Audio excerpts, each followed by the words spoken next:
Good morning, everyone. This is the March 6, 2024 meeting of the Board of Estimates is now called to order. As the board continues to meet in its hybrid function, I'll ask those who are with us today joining in person to please ensure your electronic devices are turned off or at a minimum placed on mute so you do not disrupt today's proceedings. For those online, if there is an opportunity for you to speak at today's proceedings, ask that you state your name loud and clearly, as well as the organization that you're calling from, and then begin to proceed with your testimony. At this time, I would like to ask our amazing clerk, Ms. Celeste Amato, for any corrections, additions, or noted abstentions to today's agenda. Madam Clerk. Thank you, Mr. President, and good morning, everyone. Today, we are pleased to announce that we have no corrections or changes to note. We do have one protest that's been received. This is for item SB 2410170. This is Department of Transportation, a minor privilege permit application for 1116 West Hamburg Street. A statement of opposition has been received from Eleni Marcados and Dominic Carter, neighbors at 1114 West Hamburg Street. We have the following deferrals to note this morning. Item SB 2414869, procurement, award of contract 8,000, gunshot detection, location, and forensic services, and API subscription services. This item is being deferred until March 20th, 2024, at the request of the comptroller. For SB 2410330, this is a procurement item noting multiple emergency procurement requests for the board. This item will be deferred until March 20th, 2024 at the request of the city administrator.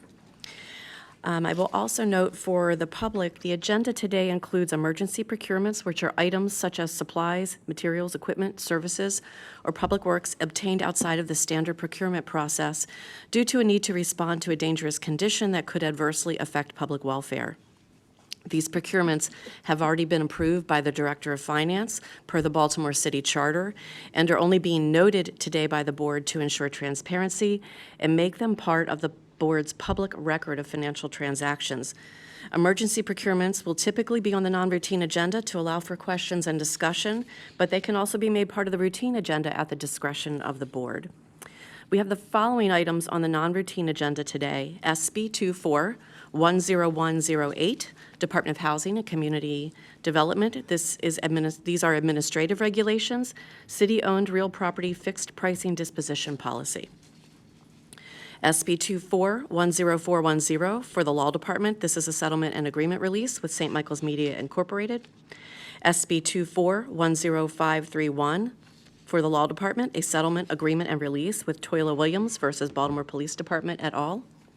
SB 2410543 for the Law Department, a settlement agreement and release with Quentin Bell. SB 2410646, this is a procurement item. This is an emergency procurement. A third extension of contract number SCON 2346, OEM Parts and Service for Dodge Chrysler Jeep vehicles. SB 2410432, this is for Public Works, also an emergency procurement for Kencor elevators. We also have SB 2410433 for Department of Public Works, also an emergency procurement for repairs and maintenance of elevators with all-safe elevator inspections. We also have SB 2410447 for Public Works, again an emergency procurement for professional services, operating technology license software service agreement with Hearst Media Weekly for the weekly recycle campaign. Also, SB 2410170, this is for Department of Transportation for the minor privilege permit application at 1116 West Hamburg Street. This is on the non-routine because a statement of opposition has been received from Eleni Marcados and Dominic Carter, neighbors at 1114 West Hamburg Street. And for SB 2410717 for Recreation and Parks, this is an award to Towson Mechanical Incorporated for contract RP 23889 for the Gardenville Recreation Center. We have the following abstentions to note this morning. The Honorable Mayor Brandon Scott has no abstentions to note. The Honorable President Nick Mosby has no abstentions to note. The Honorable Comptroller Bill Henry is abstaining on all travel requests and reimbursements, and he is also abstaining on item SB 10553, Department of General Services Contract Project GS23824, HVAC replacement at the Enoch Pratt various locations. And City Solicitor Ebony Thompson has no abstentions to note this morning. Interim Director of Public Works Richard Luna has no abstentions to note this morning. We also have the following no votes on routine agenda items to note on behalf of the Honorable President Nick Mosby. He will be voting no on the following items: SB 2410164, DHCD Condemnation Redemption, 1622 East 28th Street, ground rent interest. On SB 2410165, DHCD Option to Purchase, 1622 East 28th Street, leasehold interest. On SB 10163, DHCD Option to Purchase, 1908 East 28th Street, fee simple interest. On SB 2410415, Monsi Grant Agreement with the University of Maryland Medical Center. On SB 2410468, Monsi Correction to a Grant Agreement, ARPA Fayette Street Outreach Incorporated. And on SB 2410221, Mayor's Office of Recovery Programs, Amendment 2 to Grant Agreement with Parity Baltimore Incorporated, and the SOS Fund Preventing Home Loss of Baltimore's Most Precious Residents. Again, those were no votes for items on the routine agenda by the Honorable President Nick Mosby. And, Mr. President, that concludes our opening statement. Thank you so much, Madam Clerk. At this time, I will entertain a motion to approve and adopt the opening statement. So moved. It's been moved and probably second. All those in favor, please say aye. Aye. All those opposed, please say nay. The ayes have it. The opening statement has now been adopted. I now would like to direct the board's attention to a memorandum dated on March the 4th, 2024, from my office identifying matters to be considered as routine agenda items, together with any corrections, additions, abstentions, and no votes that the clerk has noted. Today, I'll entertain a motion to approve all items contained on the routine agenda. So moved. It's been moved and probably second. All those in favor, please say aye. Aye. All those opposed, please say nay. The ayes have it. The items have been approved. The first item we're going to hear this morning is on the non-routine agenda, can be found on page 114. SB 2410410, Law Department. The request is to approve a settlement agreement and release with St. Michael's Media Incorporated. On behalf of the administration and the Law Department, we have. Good morning, Mr. Council President, Mr. Mayor, Mr. Comptroller, honorable members of the board. Stephen Salisbury, Deputy City Solicitor. The first of three settlements today, the St. Michael's Media versus the Mayor and City Council of Baltimore. The Law Department is recommending a settlement and agreement and release in this case. The facts of this case date back to July of 2021, when it came to the city's attention that St. Michael's Media, who also goes by the name of the Church Militant, was planning to host an event at the city-owned but privately operated Pier 6 Pavilion, also known as the MeQ Pavilion now. The Church Militant is identified as a hate group by the Southern Poverty Law Center and planned to have speakers at this event with a known track record of inciting and fomenting violence, most notably including individuals that were directly tied to the January 6th insurrection at the Capitol. The city instructed the operators of Pier 6 Pavilion, SMG, to cease discussions with the Church Militant based on that track record, the track record of those individuals and concerns that the city had over public safety. St. Michael's Media filed a lawsuit arguing that the city was violating its First Amendment, and the U.S. District Court for the District of Maryland ultimately ruled that the event could go forward after a two-day hearing granting a preliminary injunction, stating that the event could go forward. The city ultimately appealed this ruling to the U.S. Court of Appeals for the Fourth Circuit, who upheld the district court's decision. That was all back in the fall of 2021. Over the next couple of years, the case was referred to mediation. The real crux of this case comes down really to attorney's fees. We felt very strongly that there was not going to be damages. The event was able to go forward. The problem is because if the group was able to allege any amount of damages that they had been any harm they had received, all of their attorney's fees would potentially come in, and that's really where the exposure was. The group claimed millions and millions of dollars of damages, which of course we felt was wildly inflated and not likely, that they were not likely to be able to recover But again, importantly, they also alleged over $500,000 in attorney's fees. Ultimately, while the city, vehemently objects to the group's message of hate, and given the court's initial decision and the concern over the exposure from the attorney's fees, the law department entered into a proposed settlement agreement and release.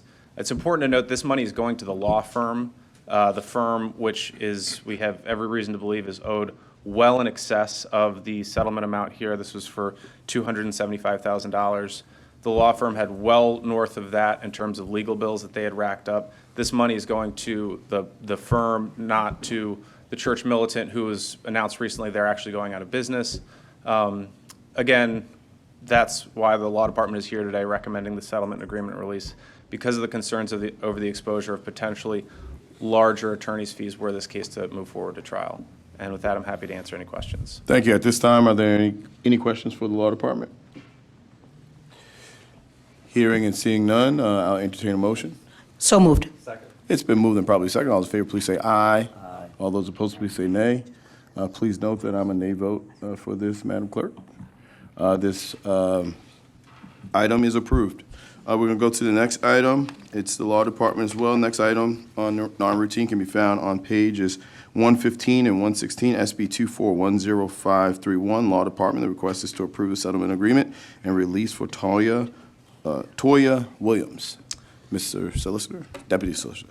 Thank you, Mr. Council President. This case has to do with a former BPD officer who was with the department from 1999 to 2020 in a labor and employment claim arising out of her employment with the department. The plaintiff suffered several injuries back in 2003, also in 2012. She also suffered PTSD from a really tragic event, after she was involved in a police-involved shooting that actually resulted in the plaintiff responding to an active shooter situation and actually fatally shot a plainclothes BPD officer. This was back in 2011. The plaintiff ultimately had not only PTSD from that event, but also in addition to her physical injuries that she'd suffered in the line of duty, she was in and out of active duty over the remainder of her time with the department. Ultimately, in 2018, after having largely been on basically doing administrative duty, under former Commissioner Harrison, BPD underwent an initiative to take a look at some of the folks who were working light duty to determine if they needed additional supervision, if they needed to be referred out to a different division within BPD. And they sent out letters basically saying, if you haven't been working in over 24 months and either you need to retire or return to active work, if you've been out due to injury or due to other medical reason. Plaintiff at that point submitted retirement paperwork, but was grossly inadequate, hadn't filled out any of the basic information that wasn't required on that paperwork, was missing key information. The fire and police retirement systems responded to the plaintiff, said you're missing this information, you need to resubmit it. Plaintiff did resubmit it, but again, didn't cure any of the defects that she had initially had in that original application. Ultimately, she was then, after again having the agency reach out to say you need to fix these issues, she didn't do so, and BPD sent her a letter informing her that she was going to be separated from the department. Plaintiff later, about a year later, filed a lawsuit that was ultimately the city was able to successfully have dismissed. This is now September 2020, but a full year later, in September 2021, plaintiff filed another lawsuit, this time again alleging a series of discrimination and other claims associated with her termination. The court ultimately ruled that those claims could move forward, defeating the city's motion to dismiss and motion for summary judgment. Ultimately, the city is recommending a settlement in the amount of $200,000.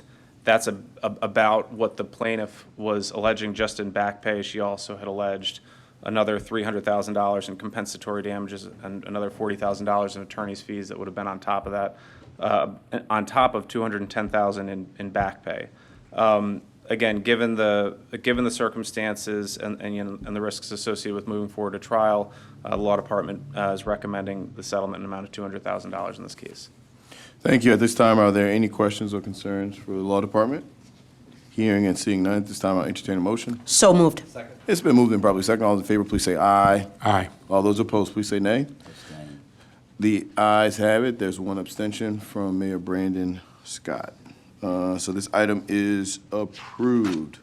And then the last item on the Law Department's list today can be found on page 117, SB 2410543, Law Department. The request is to approve settlement agreement and release with Quentin Bell. Mr. Deputy Solicitor, the floor is yours. Thank you, Mr. Council President. This settlement agreement and release comes from we all probably, a lot of you remember, there was a sinkhole back in July of 2022 on North Avenue. On July 3rd, 2022, a more than 100-year-old stone arch storm drain collapsed underneath North Avenue, causing this sinkhole. This property, Mr. Bell's property, was at 724 North Ave, was directly on top of the sinkhole. DPW immediately reported to this, reported to the scene, and needed to make emergency repairs to ensure that, you know, the fact that this storm drain had collapsed wasn't going to lead to much more catastrophic damage. Doing so required condemning and ultimately demolishing several properties near the sinkhole, including 724 North Ave. There are actually a couple of other properties that also had to be demolished, but this was the one that was closest to the sinkhole, had the largest damages and associated with this event. Again, the legal question in this case was whether or not the city had notice of the storm drain's imminent collapse. We did not have any active notice, but the plaintiff would have alleged constructive notice, and ultimately felt that, you know, given the circumstances, there would have been risks in going forward. It's also important to note that with this settlement of $250,000, the city actually does receive title to the property, so it's not like we're just paying this money and receiving nothing else. It's basically acts as a condemnation proceeding where we'll have title to this 724 North Ave.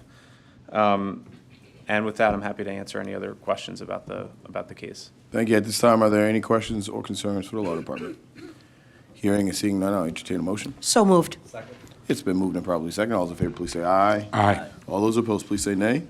The ayes have it. The item is approved. Thank you, Deputy Solicitor. We're going to now go to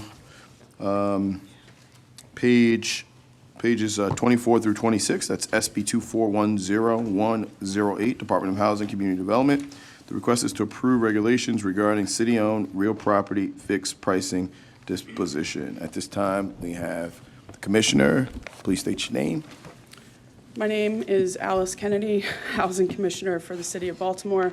Good morning, Council President and members of the board. I'm here before you about the approval for a price structure for what is currently our properties that are listed on the Buy Into Be More website, previously mostly known as Vacants to Value, and that is a site where people can submit applications to purchase properties that we have listed for sale on that site. Currently, there are about 226 active properties available for purchase, plus a number of lots. We strategically acquire and dispose of vacant properties. We've been actively doing work with our residents in terms of planning on this. We believe that setting the fixed price will eliminate a lot of confusion. It actually provides a level of transparency. It makes it easier for people when they're putting together their capital stack to understand what their acquisition costs will be, what they'll need to have to renovate the properties. It outlines a price of for for-profit developers at $3,000, nonprofit developers with 50 or employees or less for a vacant building at $1,000. Community land trusts, which support affordable homeownership and affordable rental for long-term. Permanent affordability, vacant buildings would be $1. If you are looking to purchase the property as a primary residence to renovate and That is $1. On the lots, it's $1,000 for for-profit developers, $500 for the nonprofits with 50 employees or less, community land trusts, for construction of, residential on the infill construction, it's $1, and same for a homeowner. It is $1 for new construction as well, if you're going to purchase the lot to live in it as your primary residence. And then also, we have a number of side yards in the inventory as well, that become available or we get inquiries about in terms of side yards. And those are lots that are typically green spaces next to owner-occupied properties, and those would also be sold for $1. The other item before you that's part of this is actually creating a standing board agenda item, which will allow us to move these properties and dispositions onto the board in a streamlined, efficient way as we look to move forward with the disposition of properties. Thank you. At this time, are there any questions or concerns for the commissioner? Hearing and seeing none, obviously, Madam Commissioner, we've had a lot of discussion. I think as of yesterday, the council had the ability to do a legislative oversight hearing to kind of go into it. I think it's really important to kind of communicate, I guess, some of the concerns that I have on the record and kind of talk through them real quick. So, one concern that I have is obviously we are all well aware of the historical challenges, intentional, unintentional, as it relates to disposition of property here in the city of Baltimore and disparities that have been created by them and still go on to this day. My concern is in this policy, the lack of prioritization, particularly as it relates to affordable home ownership, and the lack of inclusion associated with the properties that will be disposed of, ensuring that there's affordable rental components tied into them. I guess, we've talked back and forth about this, so this is kind of just ensuring that we put it on the record. I guess I want to give the administration and housing a fair shot to kind of communicate how that is not the case and, ultimately the plan moving forward. So we do absolutely share a common core belief of improving access to affordable housing across our city. We know that there is a significant need for affordable housing, needing to know and providing safe and affordable at all different ranges of affordability. In terms of the fixed price, I believe that that is evident here because of the land trust. Their mission, their sole mission, and what they are actually under state law and have to follow and then be able to adhere to is to provide long-term shared equity, both rental and homeownership for affordability. And that is reflected in the policy at the price point for that, which would be stating that that is a priority for that long-term affordability for rental and homeownership through this. The other piece is that outside of this, the affordability components in terms of ensuring long-term affordability, whether or not it be rental, homeownership, whether or not it's at different varying area median incomes from 30% and below for our most vulnerable residents up to 120, 150%, as we look at needing to ensure that we're minimizing displacement in our communities as we embark and continue to invest in our communities that have been disinvested. The affordability comes when we have the capital to be able to put into the properties, to be able to have that incentive and that capital available to get the outcomes that we need.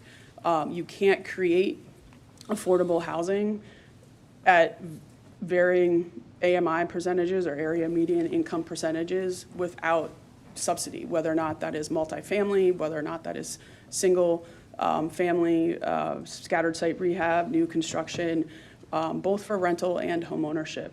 So the monetary components have to be there when we have the programs available. So that is one of the key components of prioritizing in terms of the capital infusion and going and working with the state and with BUILD and GBC and the efforts that have been put together to raise and move towards the goal of the $3 billion in capital, we will then have the necessary funds to be able to create the programs necessary that will fund the affordable components that we're looking for.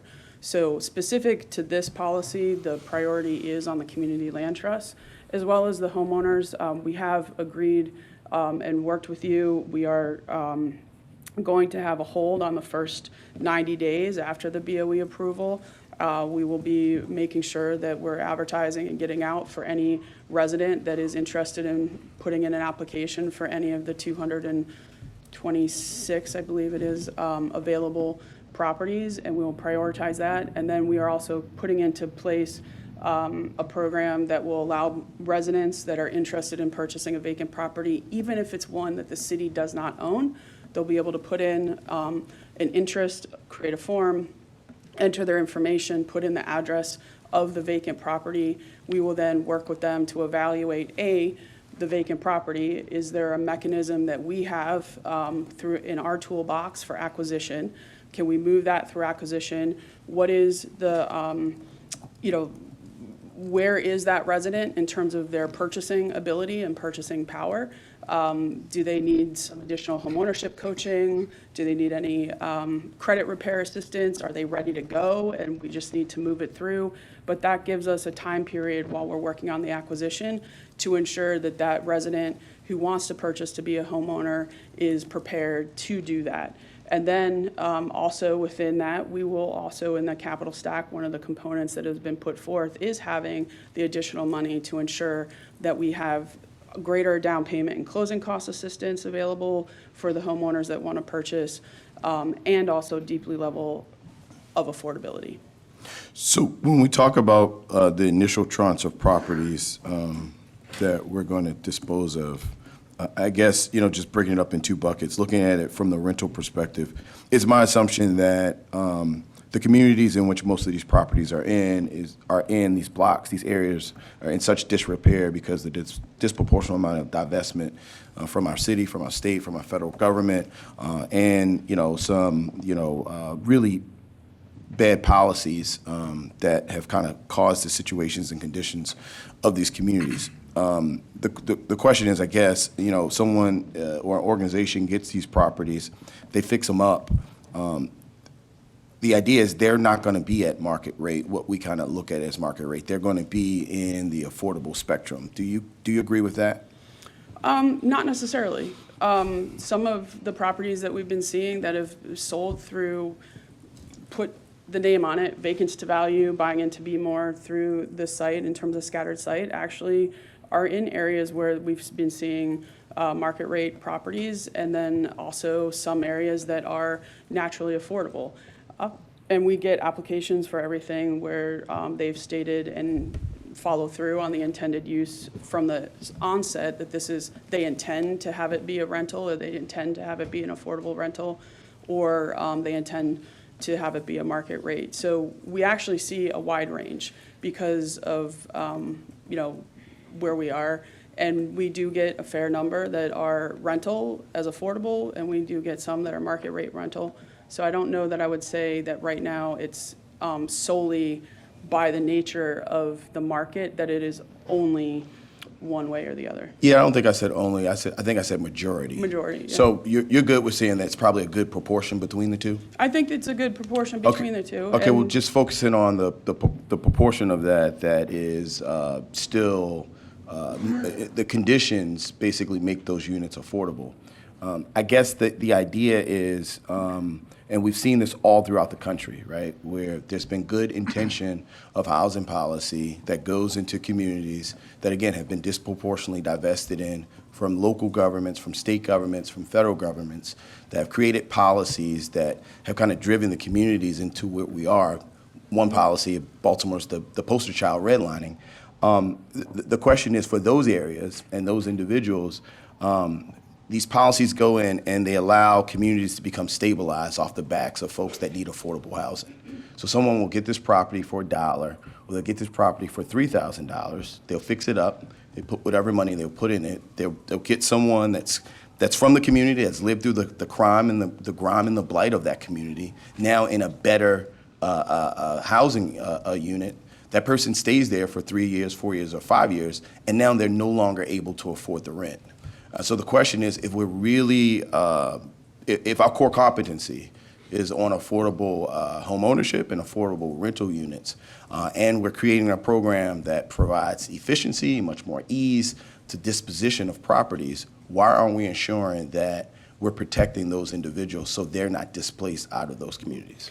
So one is that the entities that will be getting it for $1 is a community land trust, which is, it is That's why perpetual. that's why I said $1 up to rental. $3,000. Because an individual could go in, I could go in and get a property, I can live in it for a year, You and then I can rent it out, and then in 4 or 5 years, I could sell, I could rent it out in a couple years. No, we actually, on that, it is as your primary residence, so there already is a rental restriction on that, and it has to remain as your primary residence for a number of years before that you would be able to rent it or sell that if you're purchasing for your primary residence. And how many number of years is that? That one we have as 6 years, 6 5 after use and occupancy. So you have the first Yeah. year for use and occupancy. the first year to do your renovation, and then 5 years after that. And what's our mechanism for enforcement? So mechanism for enforcement on that, we actually have increased our compliance components within DHCD over the last several years. We have natural markers that now feed into our permitting system, as well as the software system also now has a natural feedback loop to us on key markers that we need to be able to mark. And then the other piece is that there would be a deed restriction on that. So we also get notified when a deed would transfer, and if something were to happen before that component, like we do with a number of our other programs, where there is a deed restriction that's filed at the time of settlement, and then we get notified, and if they go to sell or whatnot, if they go to sell before that time, then we would get a prorated portion back of funds. And we also have a way to have it pinged with the rental licensing program as well, to see if a property comes up within the rental license, to see if we get a ping on that. In the past year, how many have we identified as violating? I can't give you that number right now. Could you guys give us that number? Yeah, we can work on that. So we're actively doing that? Okay. Yeah. The other component is that when you talk about, again, the longer-term anti-displacement measures that need to be in place, those will come with funding that is available to support the anti-displacement measures in terms of ensuring the long-term affordability and different components. So in the future, the funding that we have, which is more than we have now, so we do this actively now with a number of the different funding sources we have, but we need more money to be able to do it at a larger scale, is the funding and the money is what actually ends up putting the guardrails and the deed restrictions or a 99-year ground lease on a property that end up creating the long-term affordable components. And I would, I believe, I'd have to double check with the law department 100%, but I'm 99.99999% sure that we can't require someone to put a 99-year affordability period, or even a 30-year affordability period, or a 50-year, without having the funds available there to help support that affordability period. So that's one of the most important things, is that, we will see and have been producing affordable units through a number of our different programs, whether or not it's the Affordable Housing Trust Fund, whether or not it's the Community Catalyst Grant Program, whether or not it's through the Housing Accelerator and the multifamily units that we're doing and the permanent supportive housing units we're doing. We are creating long-term affordable units across the city, and we need the additional capital to do that more and at scale. Yeah, I would like to just focus on the fixed pricing model that we have before us and kind of the language that we're talking about it from a fixed pricing perspective. I guess one of the areas that we didn't talk about that I brought up, I said a range from $1 to $3,000 is, the nonprofit that can go in and buy a property for $3,000. So I guess back to my original point, if a nonprofit's able to go in, buy property for $3,000, fix it up, have an affordable person come in, what we've seen around the country is we do that to stabilize communities. So as we light up these vacant homes with affordable renters, that area becomes a little more active, that area becomes a little more attractive to the speculators and other developers, and maybe even folks that have been holding on to properties for whatever, they start to fix up their properties. And as the value of those communities increase, the rents of the folks that are now affordable, that ultimately stabilize those areas, their rents start to increase. So we basically, on their backs, help stabilize a community, but that's a community that they will no longer be able to afford if we don't better protect them. So we only have access to maybe 10% of the vacant units throughout the city of Baltimore. And what I'm asking the administration is to make a core competency that the disposition of all those properties are intended to ensure that we have affordable home ownership, or intended to ensure that we have some level of affordability moving forward. Because when we look at the volume of properties that are moving forward through our communities, particularly in communities like Greenmount West or Johnson Square, that's exactly what has not happened. I would also say that if we did a disparity report, not just about Baltimore back doing redlining, not just about Baltimore 50 years ago, about Baltimore over the past 5 years, that if we did a disparity study, we will be able to show the strong inequities associated with the disposition of property. And as we go down this path of creating a system that makes it more easy, that makes it fully robust, that creates this opportunity for anybody who has access, because this is a first come, first served basis, that again, we are providing huge hurdles for the folks that have been a part of this system of inequity. We're exacerbating a problem that we already currently have. So I guess the question is, specifically to fixed pricing, why don't we develop a way of ensuring that we're protecting these units as affordable? And to the folks out there that are saying, well, hey, these communities need more than just affordable, they need mixed use. I totally agree. I understand that kind of logic and that standpoint. But the limited amount of properties that the city currently holds, it's critically important that I believe that we should tie them to affordability. The last thing I'll say, based off of what you kind of laid out to us, there's no secret to anybody in this room that comes to the Board of Estimates. The reason I vote no on every single American Rescue Plan Act dollar is because I think that it should all have gone to ensuring that we have affordability, ensuring that we put infrastructure in our communities that have been hit the hardest, ensuring that we provide access to affordable home ownership, and that is the capital to do that. I realize the administration's fight and push in Annapolis to bring money back for those areas, and I'm appreciative of that. But now the reality of what we're talking about here today and what this board is voting on today is fixed pricing. And with that fixed pricing, I do not see the prioritization of affordable home ownership. With the fixed pricing, I do not see the prioritization of ensuring that folks who are rebuilding communities, that they dealt with the crime, the grime, and the blight, who are helping to rebuild communities by stabilizing them, that they're put in the forefront to ensure that they're better protected associated with affordable rentals moving forward. With that, are there any additional questions or concerns, Mr. Mayor? Thank you, Mr. President, and thank you for raising these issues. And I'll just say, first and foremost, while we in the administration, we share a lot of the values, as you know, the core values. But today, what we are talking about is just the pricing. All of the other things that you're talking about are things that are how we're going to effectuate it. And to your point about the American Rescue Plan, which you and I slightly disagree on, we did put $100 million of that into affordable housing projects and focusing in on those projects that we know, like in Park Heights, where I grew up, that have been stagnant, and Uplands that have been stagnant for a long time. And I do want to say, in response to some of your concerns, some of the things that I've directed Director Kennedy to do, because it's about making sure that we execute the policy in the right way. And as you know, as a part of our strategy around vacants, we will be rolling out the first tranche of TIFs this summer to begin that policy. And I was just in Annapolis yesterday testifying to make sure that the governor's commitment stays in the budget as it goes through the General Assembly. But these are the things that I've directed housing commissioner to do over the next 12 months for you and the council, and also ultimately the residents of Baltimore.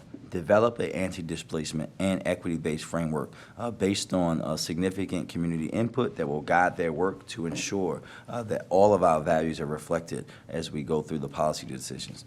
They're going to develop a public-facing tool to track the progress towards the whole block outcomes that we talk about all the time. Update the vacant strategy website to clarify to the public how we would create the affordable housing at scale, outlines many of the things that you were just talking about, and the housing commissioner. Provide quarterly public reports to the council on the sales of the city-owned properties, including the demographic of buyers, and provide an annual review of the efficiency of the fixed policy, specifically as it relates to the speed of disposition, alignment with the whole block outcomes, and evaluation of the success of the program as it relates to use and occupancy. This is just one tool in the toolbox that we are all trying to use to create the outcomes that we want. We've seen, you mentioned Johnson Square, we've seen great progress in Johnson Square. I know those folks in Johnson Square believe in this strategy and want us to continue to make those investments, because they are taking folks who were renting in that neighborhood for years, working at Johns Hopkins and otherwise, and now making them homeowners. And we can duplicate this. This discussion today is around the pricing. This is not about how we're all going to work to implement the policy to make sure that the things we saw happen in the past don't continue to happen today. Thank you, Mr. Mayor. I truly appreciate the administration, I guess, through this process, working with me and coming up with some of the solutions that you just kind of outlined. I guess the concern still sits at, like, kind of putting the cart before the horse. If we know we're going down this path of the contiguous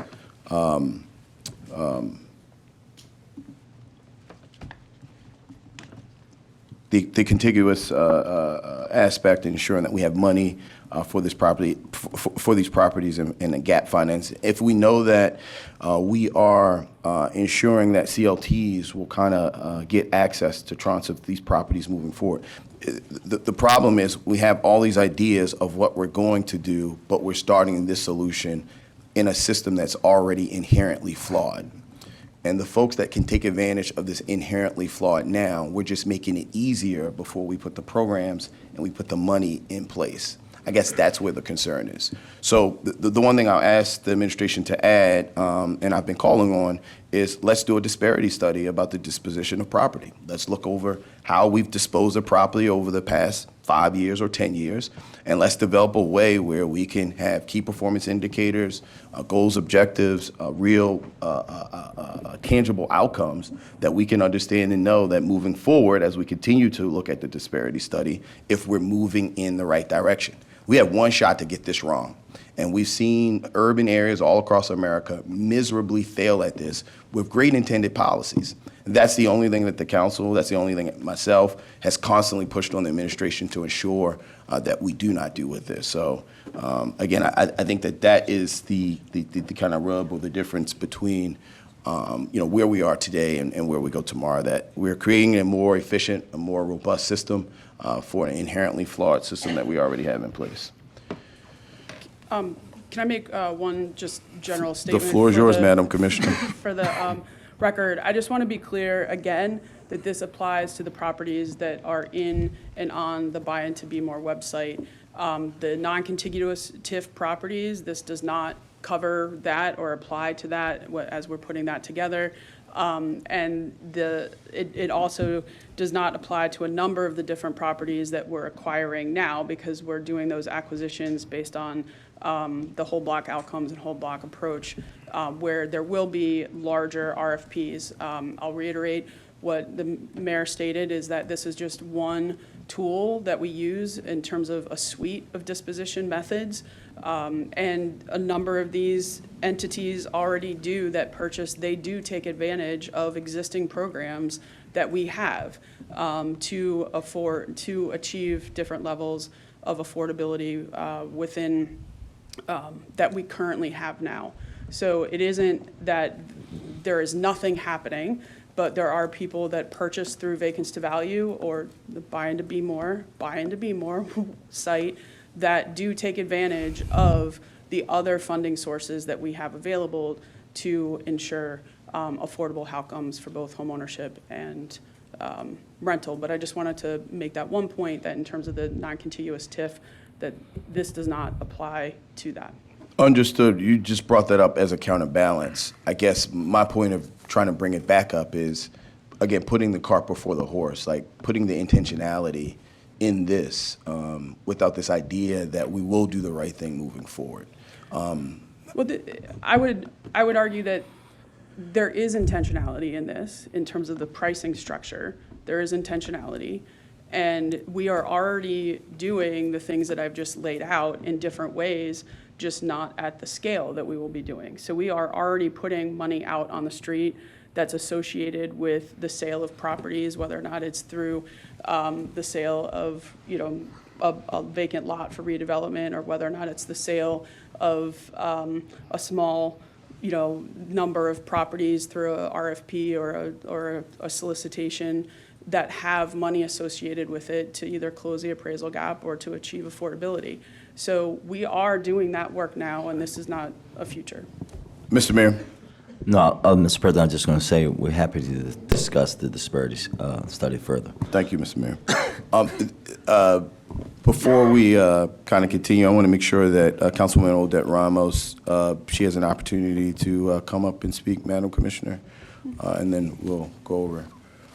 So Councilwoman Odette Ramos had a legislative oversight hearing on this particular topic yesterday and has been working with community members and organizations and groups and would like to come and present in front of the board today. Madam Councilwoman, the floor is yours. Thank you, Mr. President. Thank you, members of the board, Mr. Mayor, Mr. Comptroller. I come before you to plead again, and I did get your letter a couple minutes ago, to delay this agenda item. There is still work that needs to be done. And I have a couple of technical things that I wanted to talk about, but then also conceptual items as well. So we learned yesterday that the approval is going to be just on what's on the agenda, which is basically these 3 pages, and it has the fixed price, but then it has something different than what is in the revised version of the policy in terms of what the board is going to approve. So this is a problem. So on page 26 of the agenda, it says at the very end that upon completion of the sale, the department will submit a memorandum to the board notifying the board of the property sale for which each of the above referenced properties' sale date, sale price, and owner name can be entered into the record. That is different than what is stated in the revised policy we got in the middle of the hearing yesterday. And by the way, I think is not what the board is asking. The board is supposed to approve the actual sale of the properties. So the policy says, upon agreement of the terms of the LDA, the sale shall be submitted for Board of Estimates approval. The board shall maintain a standing recurring item on the Board of Estimates agenda titled Fixed Pricing Dispositions, and the department shall be allowed to submit a list of awarded properties, prospective purchasers, purchase price, through the close of business Monday of the Monday before the Board of Estimates meeting. So if the board is being asked to vote on the fixed price policy and this clause here saying that you're going to get a full list of properties to approve for sale, that is not what the agenda says. That is not what the agenda says. The agenda says you will be given a list of properties to just put on the record. That's not your job. Your job is to approve the properties. So I would submit, just on this technicality, we need to pull this so that the language can be properly done. As acknowledged in your letter to us this morning, I do support the actual pricing, the fixed pricing item, because the fact is that we have to lower the amount of acquisition time between application and selling the property. We have to do that because we don't want to take too long, but at the same time, we want to make sure that it's done in a way that is equitable as well. So, but the fixed pricing is really important. That's done all over the country, and I think that that is something that if you were just going to approve that, that would be something different. But we have to have it in order to maximize the amount of time, to minimize the amount of time, between application and disposition. And then the other piece here is that the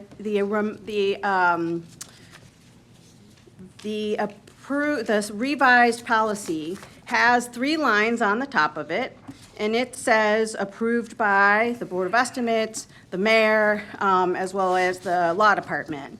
So to me, that's actually what you're approving, okay? Because you're gonna put your name on it. And so the fact that we haven't had enough time to digest the revised policy that we got in the middle of the hearing yesterday, and all of the things that you sent us this morning, if you are approving this policy, that doesn't give us enough time. And so I'm just asking for a delay to be able to have the appropriate time to vet all of these things that we just got within the last 24 hours, especially since you will be voting on, even though you say it's just on the agenda, the policy has your name on it as a board. And so you're actually approving that policy that we have not had enough time to vet. Now, I appreciate that the revised policy has many of the concerns that I had brought up in my testimony was revised, and I appreciate that. But the fact is that because it was revised in the last few days, as opposed to having a process to go through it with all of us who are stakeholders, means that we still need a little bit of time on this, okay? So I'm asking for this agenda, oh, here it is, see? It's right here. Those 3 lines are on the policy, and it says that you will be signing it as a board is the broader policy that we just got as a council and the public got yesterday during our hearing. So some technical issues also, and let me just say that one of the most important things here is that I'm not trying to stymie progress. I really want to get this done. I know that vacant properties is a major crisis in our city. We have been dealing with this for way too long. So I appreciate the emphasis. I appreciate the attention. I appreciate the sense of urgency. The work of addressing vacant properties must occur, but it also must occur in a way that is strategic and intentional. And that is one of the reasons why, when I was at CDN and then now as becoming a council person, making sure that we're implementing in-rem policy is extremely important. In-rem is a game changer because now when the liens exceed the value of the property, the city can foreclose, and soon we'll be doing the expansion, and you do not have to auction to the highest bidder. We can take control and understand what the outcomes are that the community wants, as well as what's best for our city, and be able to move forward in a strategic and in a strategic way. That's the whole point of doing this. And so I'm excited that we get a chance to do it, but let's really do it. Because having a first come, first serve, or now they're calling it a rolling base, or we are calling a rolling basis, just means that whoever can hit refresh every single day on the website to see which properties come up that day is who is going to get those properties. That's not equitable. That's not what we're talking about when using in-rem. And frankly, it really is a lot like what I voted against 2 years ago, frankly. Because if we're just selling properties that are in the middle of a block of vacants, that becomes a problem. So again, I'm not trying to stymie progress. We have all been working together very, very hard to make sure that we're addressing vacant and abandoned properties in a way that makes a lot of sense for our city. And I'm thrilled that everybody has come together to do that, and our governor is helping us as well. I'm just very clear that we want to do this in a way that has whole block solutions, that is really going to take this to scale and is going to work out for our communities. So the other piece, because we haven't had a chance to go through everything, I just want to add a couple of things about the side yard. I'll get there in a second. But I wanted to just go over some of the things in my testimony that came up. Like I said, I do appreciate that some of the things that I talked about in our testimony is what has been changed in the new policy, like not doing first come, first serve, but it's changed to rolling basis. Still, I think it has the same impact that a first come, first serve might have. I do have concerns about the LDA. if we are selling properties like this, one by one by one, and we don't know what the outcome, and we have said, here's what the outcome we want, but we have not ever used the reverter clause, although we learned yesterday we've used it 3 times. But we have currently, since the 1990s, there have been 420 currently vacant properties that were sold by the city, resold, and are still vacant. So the use of the LDA reverter clause has not been used as much as we should, and I'm glad to hear that the commissioner is working on building the capacity to do that, but I think that's a major, major issue, because when residents are seeing that something's about to happen to a property and then it doesn't happen, it becomes a problem. The council president covered the affordability piece, so I don't need to go through that. But I will say that the new policy does take out the entire criteria of what a buyer would be, and the fact that it's not in the revised policy, in terms of what buyers have to follow, the fact that it's not in the revised policy is troubling, because that also means that there's a transparency issue. And so I would like to see that back in. I appreciate that the department has taken my language regarding 12 properties at a time, and not that you have to finish all 12, but you can do a few and then get a few more. I think that's important, and I appreciate that. LLC transparency. We have single-member LLCs in the state of Maryland, which means that one person can own a bunch of LLCs. And we know 48% of our vacant properties, because we've done all of this analysis in my office, are now owned by not only people who are deceased, but also defunct LLCs. So when we talk about LLC transparency and we talk about what we're going to do with LLCs, is the one person buying 12 properties, or is it one LLC and another LLC and another LLC, all owned by one person? We don't have anything like that in terms of the transparency in here as well. Also, I do think that community development organizations should be given that dollar, just like community land trusts, because community development organizations are the ones working hard with community associations and development partners that can bring results to their communities. And we want to bring acquisition costs down. I totally agree with that. But we also want to be fair that if one set of nonprofits gets it one way, then the other set of nonprofits should also get it the same way. Side lots. Side lot program, very important. So if there's an owner who has been taking care of a lot, that owner should be able to acquire that property that they've been taking care of for a long time. So I appreciate that this is part of the policy. What is not in here is the eligibility for a side lot to be in the program is that it hasn't been used already by a community organization. And so that's not in the criteria, and it should be, because we've seen a couple of times where there's already been an entity that has done the work on the lot, whether it's through the community or a garden or whatever, and then all of a sudden it gets taken because somebody else wants the lot. So there has to be that different part in there. Also, there's reporting, and I appreciate the mayor putting in the reporting piece in his letter to us this morning. I think that's extremely critical so that we're totally transparent about what we're trying to do here. And also that we're seeing all of the results in real time. So I think this is an important time that we take we delay because there's more to do here. And I will say that I do have the map of the typology. So one of the criteria is that the properties in the fixed price will be through the E through J, which are, no surprise, the purple ones, right? So we cannot be selling properties in the middle, one property in the middle of a block of vacants. And so I want to make sure that that is also not occurring. But I know that we need to concentrate on this area, which is what the commissioner has been doing, especially in my district. We've been concentrating on a lot of different things happening there, taking properties and working through the process. So I do appreciate that, and I know she's working with other entities. We just got to get this right. We've got to get this right.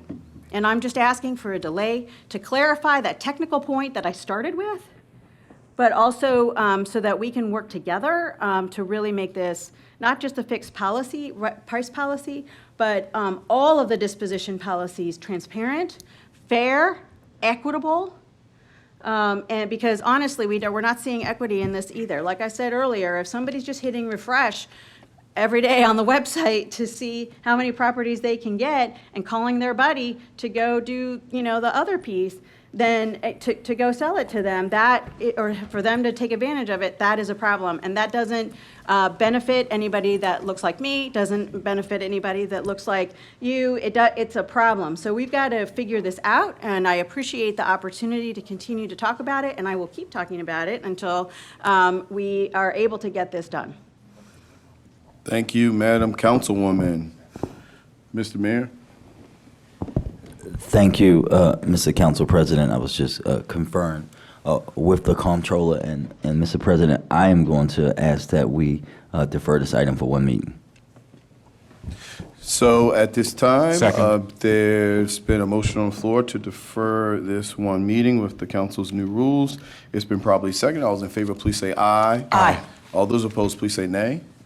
The ayes have it. This item will be deferred to the next BOE meeting. Thank you, Councilwoman.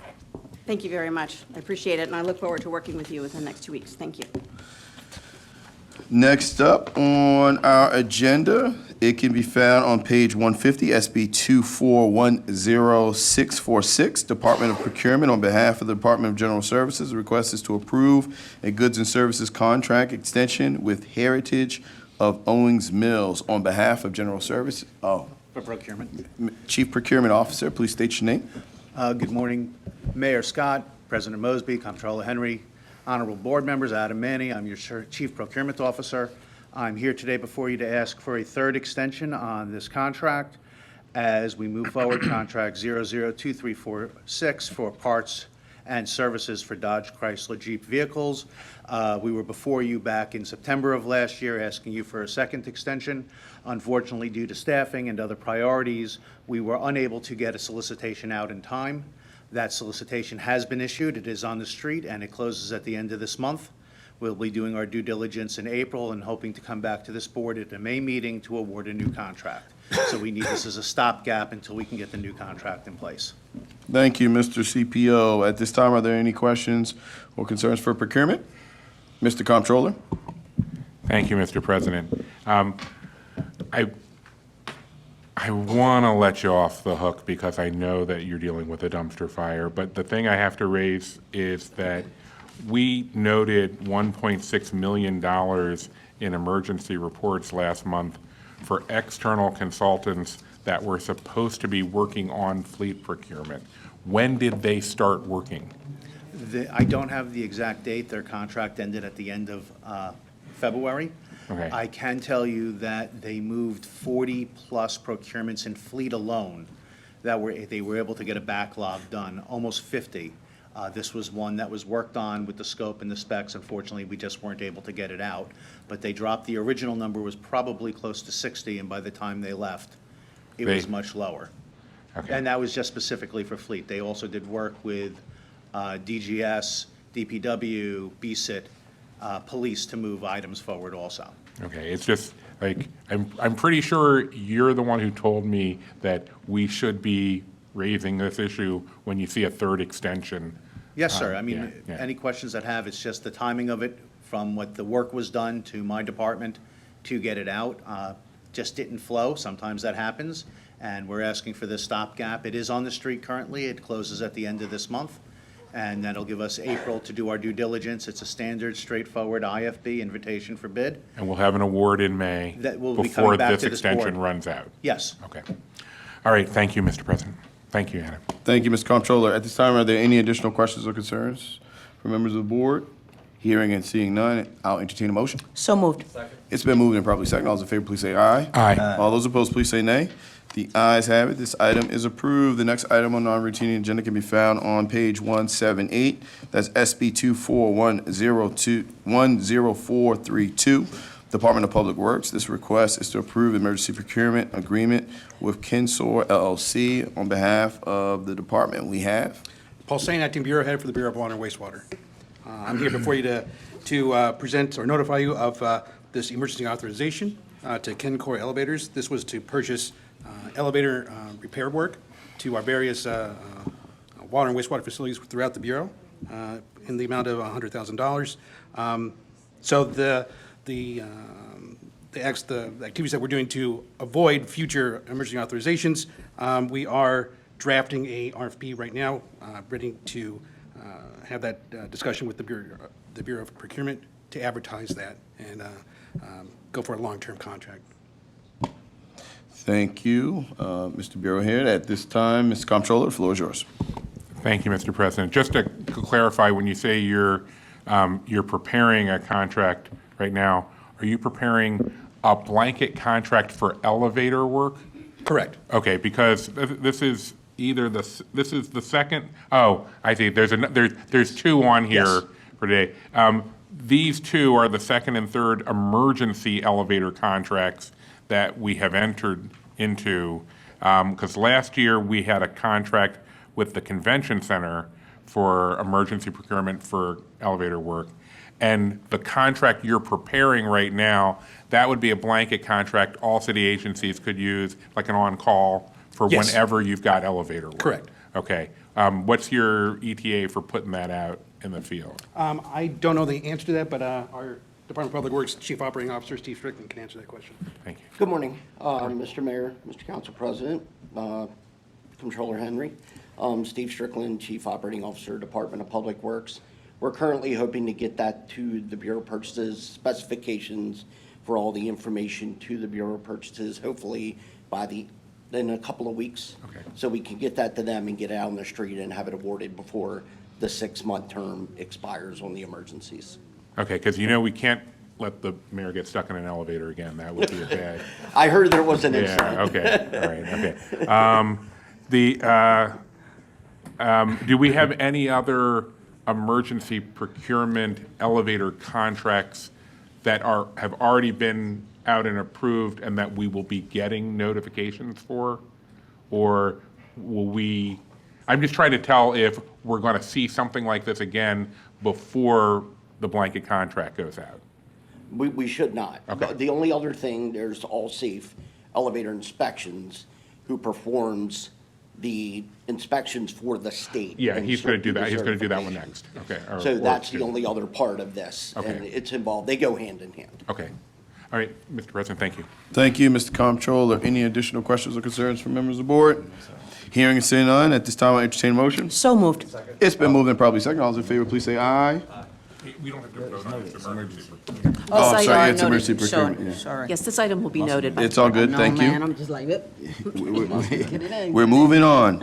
On the next item on our routine agenda can be found on page 179, SB 2410433, Department of Public Works, the request to approve emergency procurement agreement with All Safe Elevator Inspections LLC. At this time, we have Paul Sane, Acting Bureau Head for Bureau of Water Wastewater.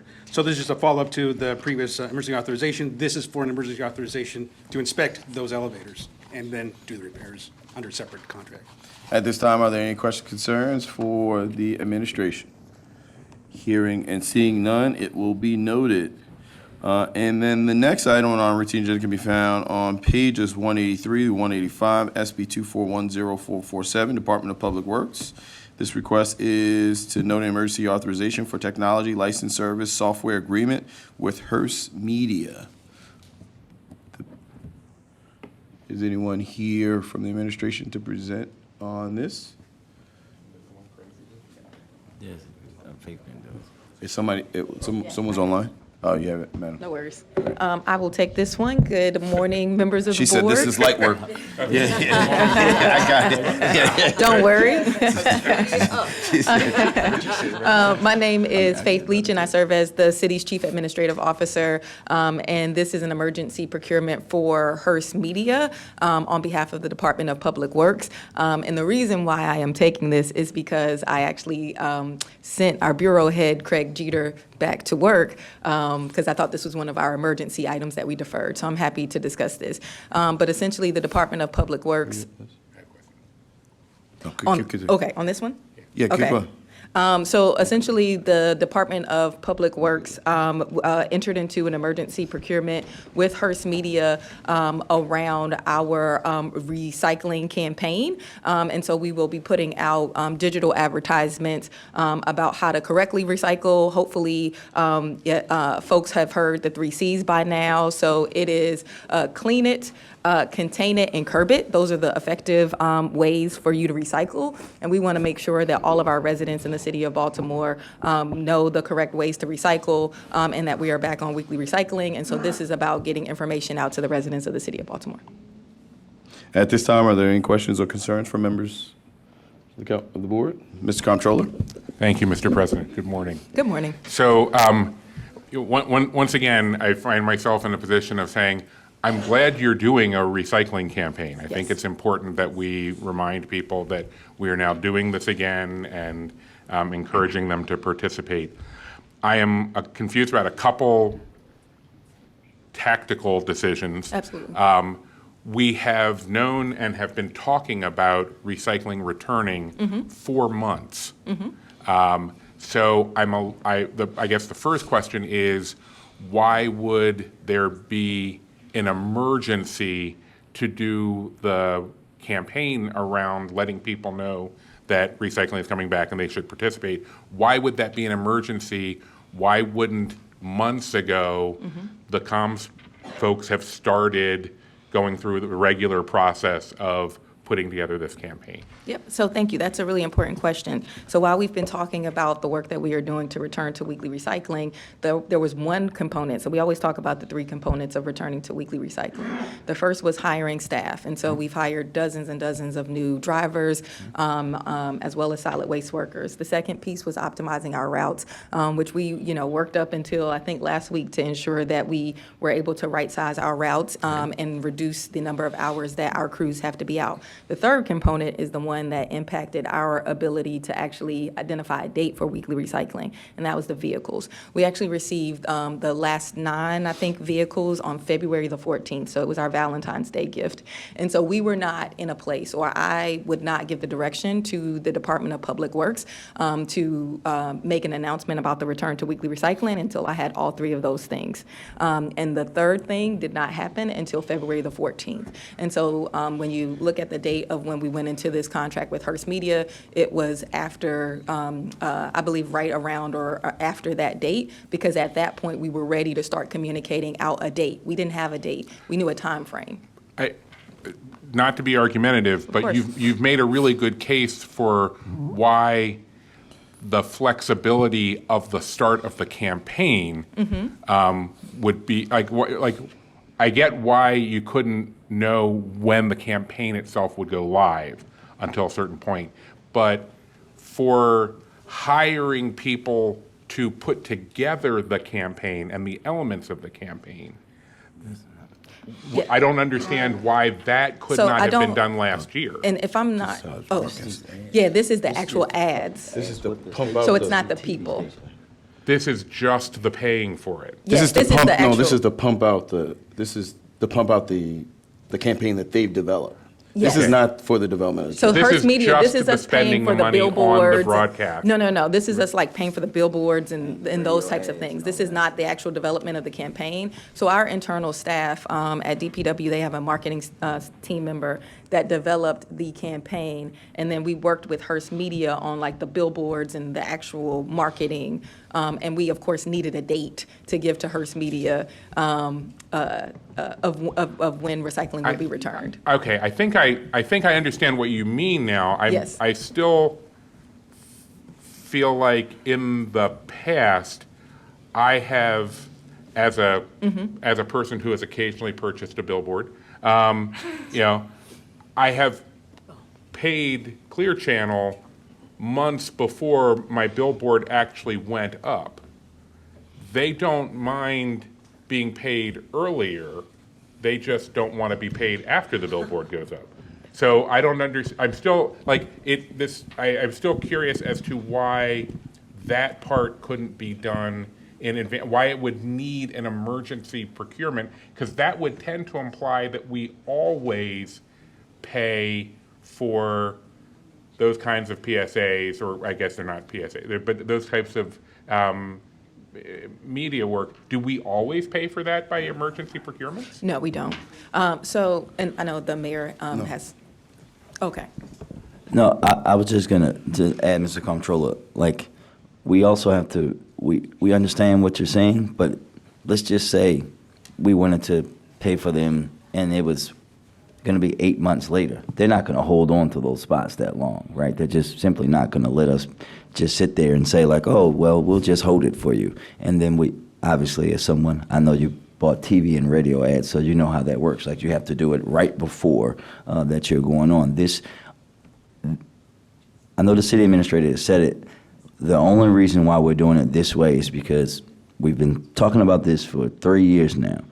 Until we had the vehicles, we could not do anything else. We had to have the vehicles in order for us to be, one, to be able to pick up recycling, but also be able to go to these folks in media and say, okay, now we know the date. This is when we're going to run these ads.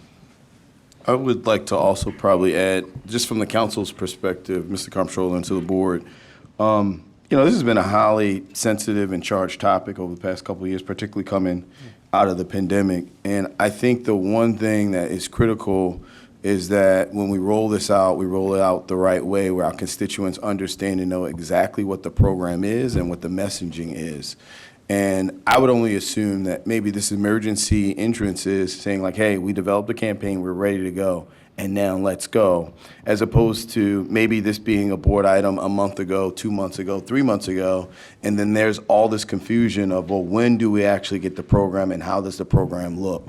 So that's how I kind of err on the side of ensuring that, as principals responsible for like developing services, but also more importantly, communicating them out to our residents who desperately need these services, that this approach of bringing the how we're going to pay for the billboards, how we're going to pay for the TV ads, as the last thing probably makes the most sense to ensure that they understand and know the program and the campaign that's in front of us. Okay, so I think I understand the point that actually all three of you are making. The point I was trying to make was, I'm just trying to, and forgive me if I'm constantly banging this gong, but I'm trying to make sure that we're doing everything we can to not treat emergency procurements as if they're a normal way of doing things, that they are for extraordinary circumstances that are not of our own making.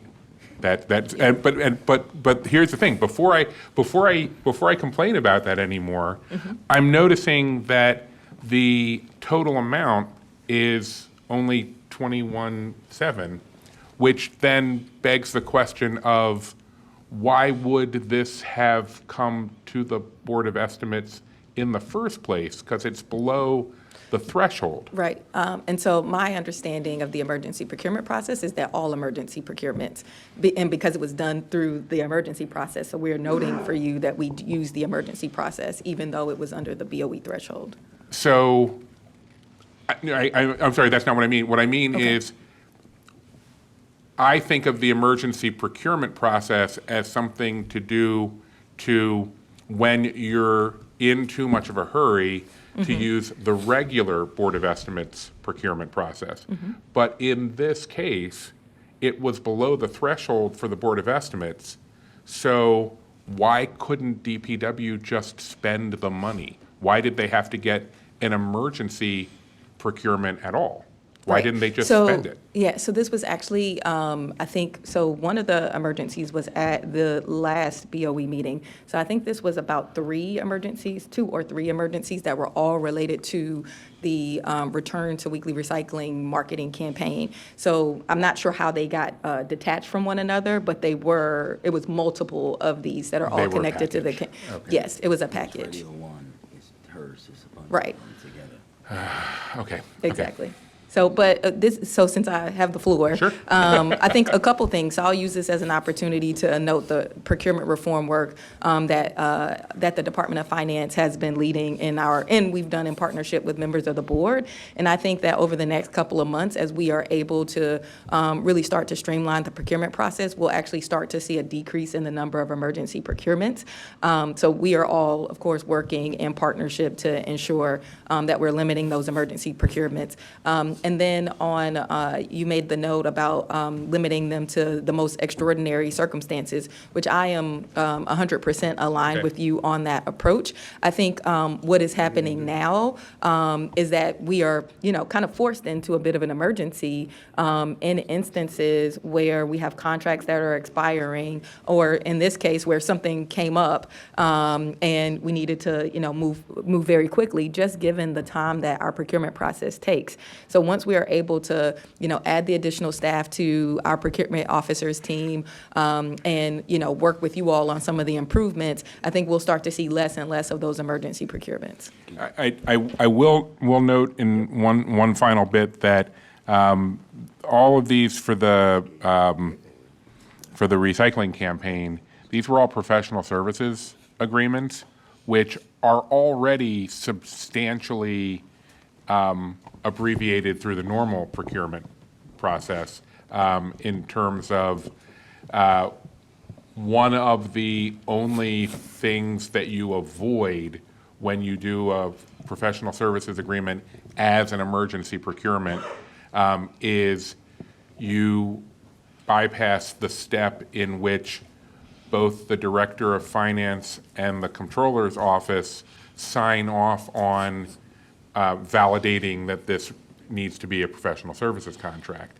And since the Director of Finance is the one who approves emergency procurements, from the perspective of the Comptroller's Office, the only time you save doing an emergency procurement instead of a professional services agreement, the only thing you avoid is asking our office if this makes sense.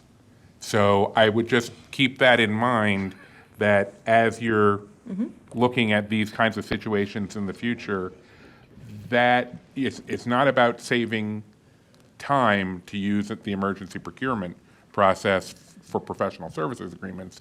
It's just about engaging somebody else. Yep, and so to that point, I would like to acknowledge that we do now have both the comptroller and the council president within the BOE system.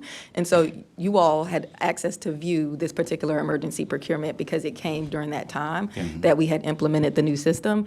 And so, of course, given the partnership, the close partnership that I have with both of your offices, if there's ever concern about us avoiding a particular process, of course, pick up the phone, give me a call. We're happy to have that conversation. But you all have view. I understand those conversations are happening. Yes. Mr. Mayor? No, Mr. President, I was just going to highlight that it sounds like the comptroller is saying that my office is being too transparent. But thank you, Mr. Comptroller.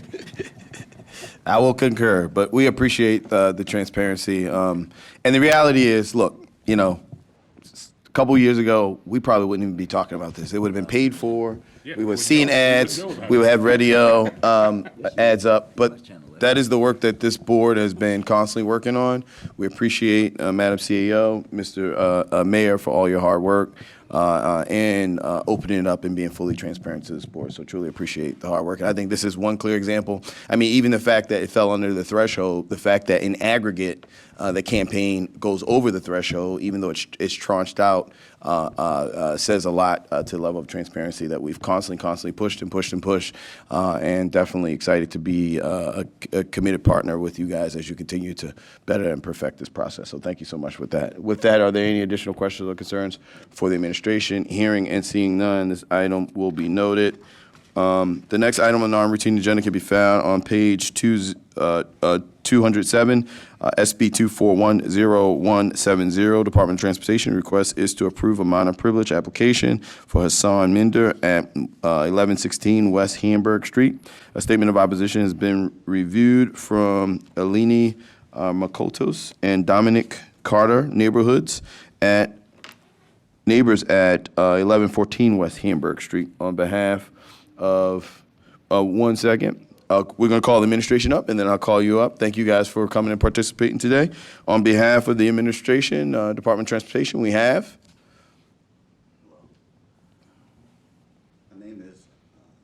My name is Adam Cloud. I'm the Chief of Right-of-Way for the Department of Transportation. The minor privilege process falls beneath my jurisdiction. Okay, you can begin with the presentation. Okay. So the applicant applied for a routine minor privilege to create a basement entrance into his residence. He fulfilled all of the requirements in terms of notifying the neighboring properties and also supplying required documentation of the project. Once the opposition letter was received, our staff looked at the USPS Postal Service, and they didn't register that the letter was received by the neighboring property. The neighboring property said that the letter just appeared in their mailbox. At that point, we asked Mr. Mender to send it again. We were able to verify that it was received correctly, the second mailing, and they have all the information that was required. From a DOT perspective, the applicant has fulfilled all the requirements for a minor privilege. And at the heart of this, we're going to call on the folks that oppose, but at the heart of this, what's the position of DOT, just so we can jump right into it? Okay. So the 2 points of opposition, one was that there was a fear that the work wouldn't be done up to standards, which kind of doesn't fall under DOT purview, and that the notification requirement wasn't received. So from DOT standpoint, everything was, all requirements were met on behalf of the applicant. Okay, thank you. Now, I'm sorry about that. Mr. Comptroller, you have a question for? I'm sorry, what is the actual privilege for? Like, what is the work? Okay. So the privilege is to extend into the public right-of-way to create a basement entrance into the residence. So it's a square footage of sidewalk that will be removed to create this entrance.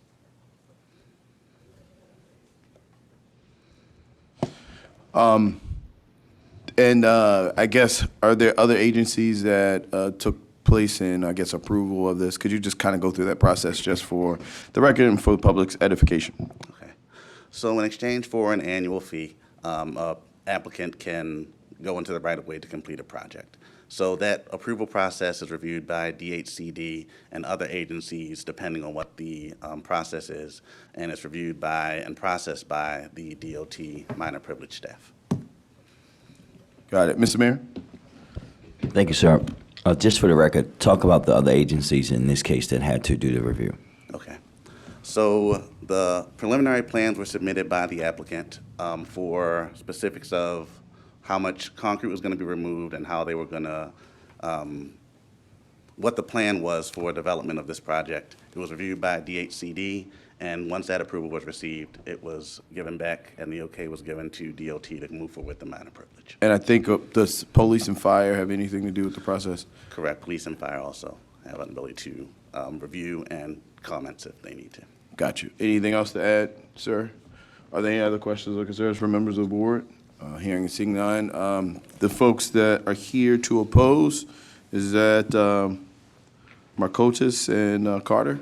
How you doing? Hello. Please step forward. Please state your name. And again, thank you for participating in this process No with us. problem. I'm Dominic Carter, and this is my wife. Eleni Marcados. So at this time, you can proceed and just give us the basis of your concern, your opposition. You can kind of just communicate Right. your So issues. My issue with it is that the space between steps is narrower, almost about a foot, to the other properties that have basement entryways on the block. That way you get into, it's not just about the actual sizing, but then you go into irrigation. Is it going to have proper drainage? Because now you're dealing with the foundation of a property. So when I talk about the work that's actually being done, when the house is being redone, formerly, they actually knocked through the wall into my house. So I had to have an issue with the construction company who initially did the work prior to him purchasing it, you know, because the family they had did the work, a family lived there, now he purchased it. So we had already had issues with the construction before.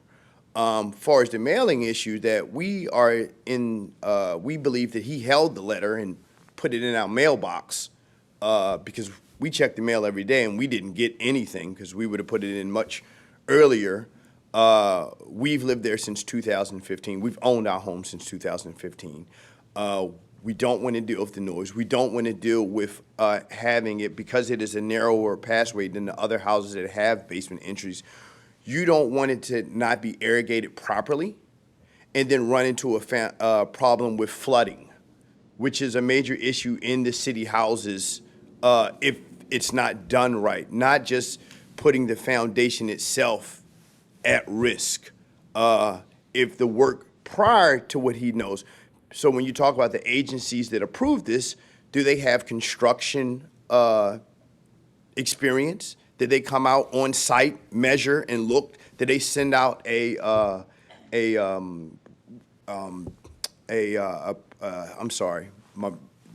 person who looks to say, okay, this structure is sound?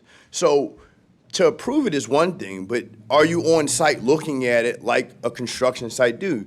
And even down the pricing that he put in it, that it was $1,200. I just paid $1,000 to have 2 rooms painted in one of my properties, another property that I own in this neighborhood. So it's like, I don't know if everything is entirely correct. When you're talking about one coming in, you're doing a demo job, you're probably gonna have to call in Miss Utility to make sure no pipes are there, to remove it. So then you're talking about demolition and removing, and you're talking about concreting, and he's quoting the job at $1,200.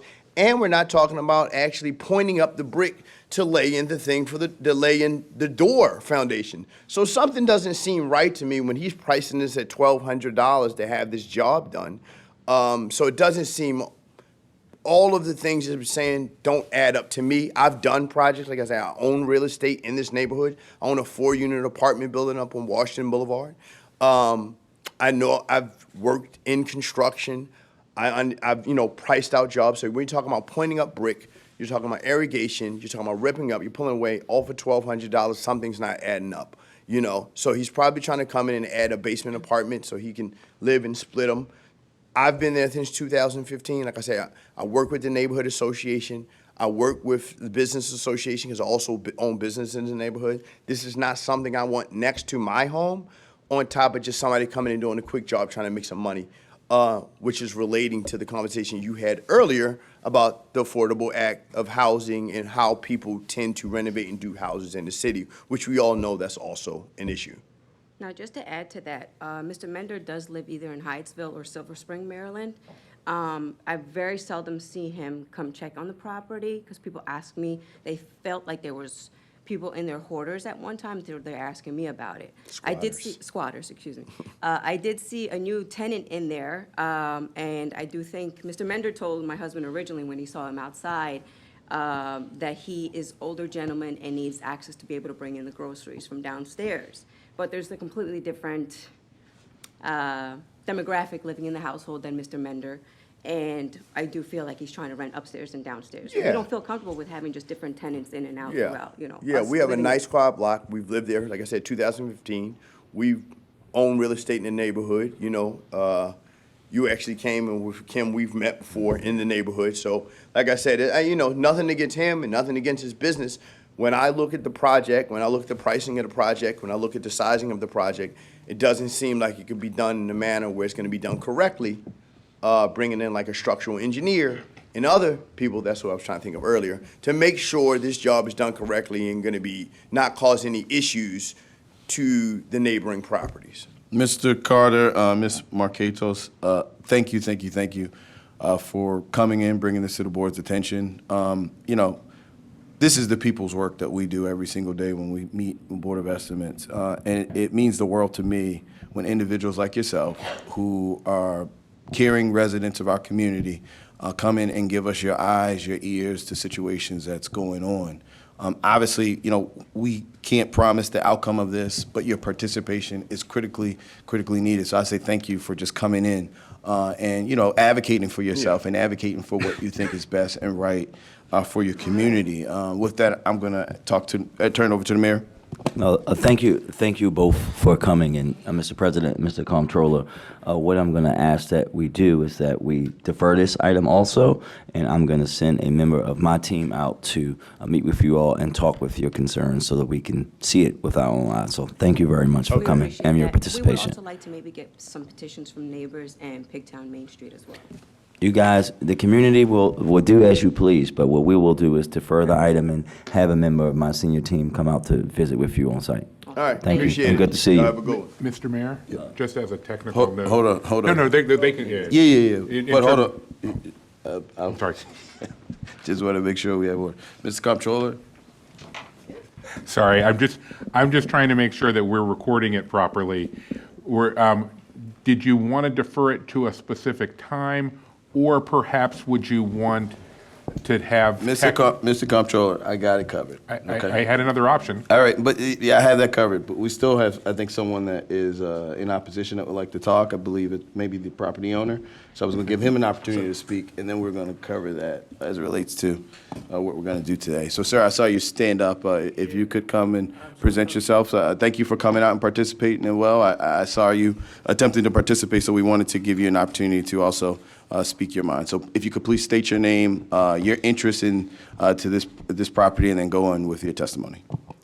Thank you, President of the Council and members of the board. My name is Hassan Mandar, and I'm the owner of the property. And actually, I was filed that I will be present to address any concerns or protests. So actually, just to go to the point straight ahead, what I'm doing is I'm just opening an access from the basement to the street, and the job will not affect any in the community or the public. The job will be taken care of with professionals. Drawings were submitted to the department concerned. And if I may say, the opening of the door of the lower level will take place by removing the existing window at the lower level. The new door opening at the lower level will replace existing window.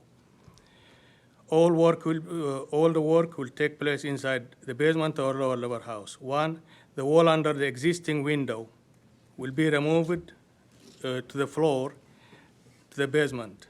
The window width will be extended by 7 inches. All construction dirt will be collected inside and accumulated temporarily in the basement. A door opening will be created, and the new door will be installed. After completing the opening, the installation of the new door at the lower level, we will dig and prepare the steps outside the house. All work will be carried out through the newly opened door at the lower or basement. All construction dirt will be collected inside the basement and then will be taken away. There is no any irrigation or gardening. All pipes, whatever drain system, sub will be installed, and this will be done by professional. And architectural drawings are submitted to the concerned departments, and there will not be, again, any harm or any damage to the community or to the public, and it will not interfere with public transportation. Everything will be contained within the basement, and dirt will be taken away. And hopefully that this is just a minor improvement, and I hope I'll get the application be approved. I have been submitted this since August, I think, last year, and still pending, and that's what I can say. Thank you so much, sir. Now, you're the owner, correct? Correct. And is this a rental property? It is a rental, and there is an originally registered rental or property management company handling that business, and they are paid monthly fees Yes. to handle that property and for the property and for the safety for the neighborhood. Yes, sir. And this is handled professionally, and the registered company is handling it. It's So- not abandoned. So with this enhancement, is it the intention to create another unit in the property? No, it's just open the door in the basement. So the idea, do you rent rooms in this property? No, it's one single property. So one single person, one single family on the lease? Yeah, indeed. Yeah. And you're doing this enhancement, again, not to create additional tenants in the property. No, this is a plan, a strategy. I'm getting older, and the plan is when I retire, I'll move into that house and carrying boxes of water to go around the building and come in. It's a little bit hard. And I always plan to retire in my house. So I need to take it from the car down the steps to the basement. That is the agenda. And it's not there is like what they call splitting rooms and rent it by room. This is a professional property management company is handling it, and there is no way that rooms are being rented. When does the current lease run out? When does the current lease run out?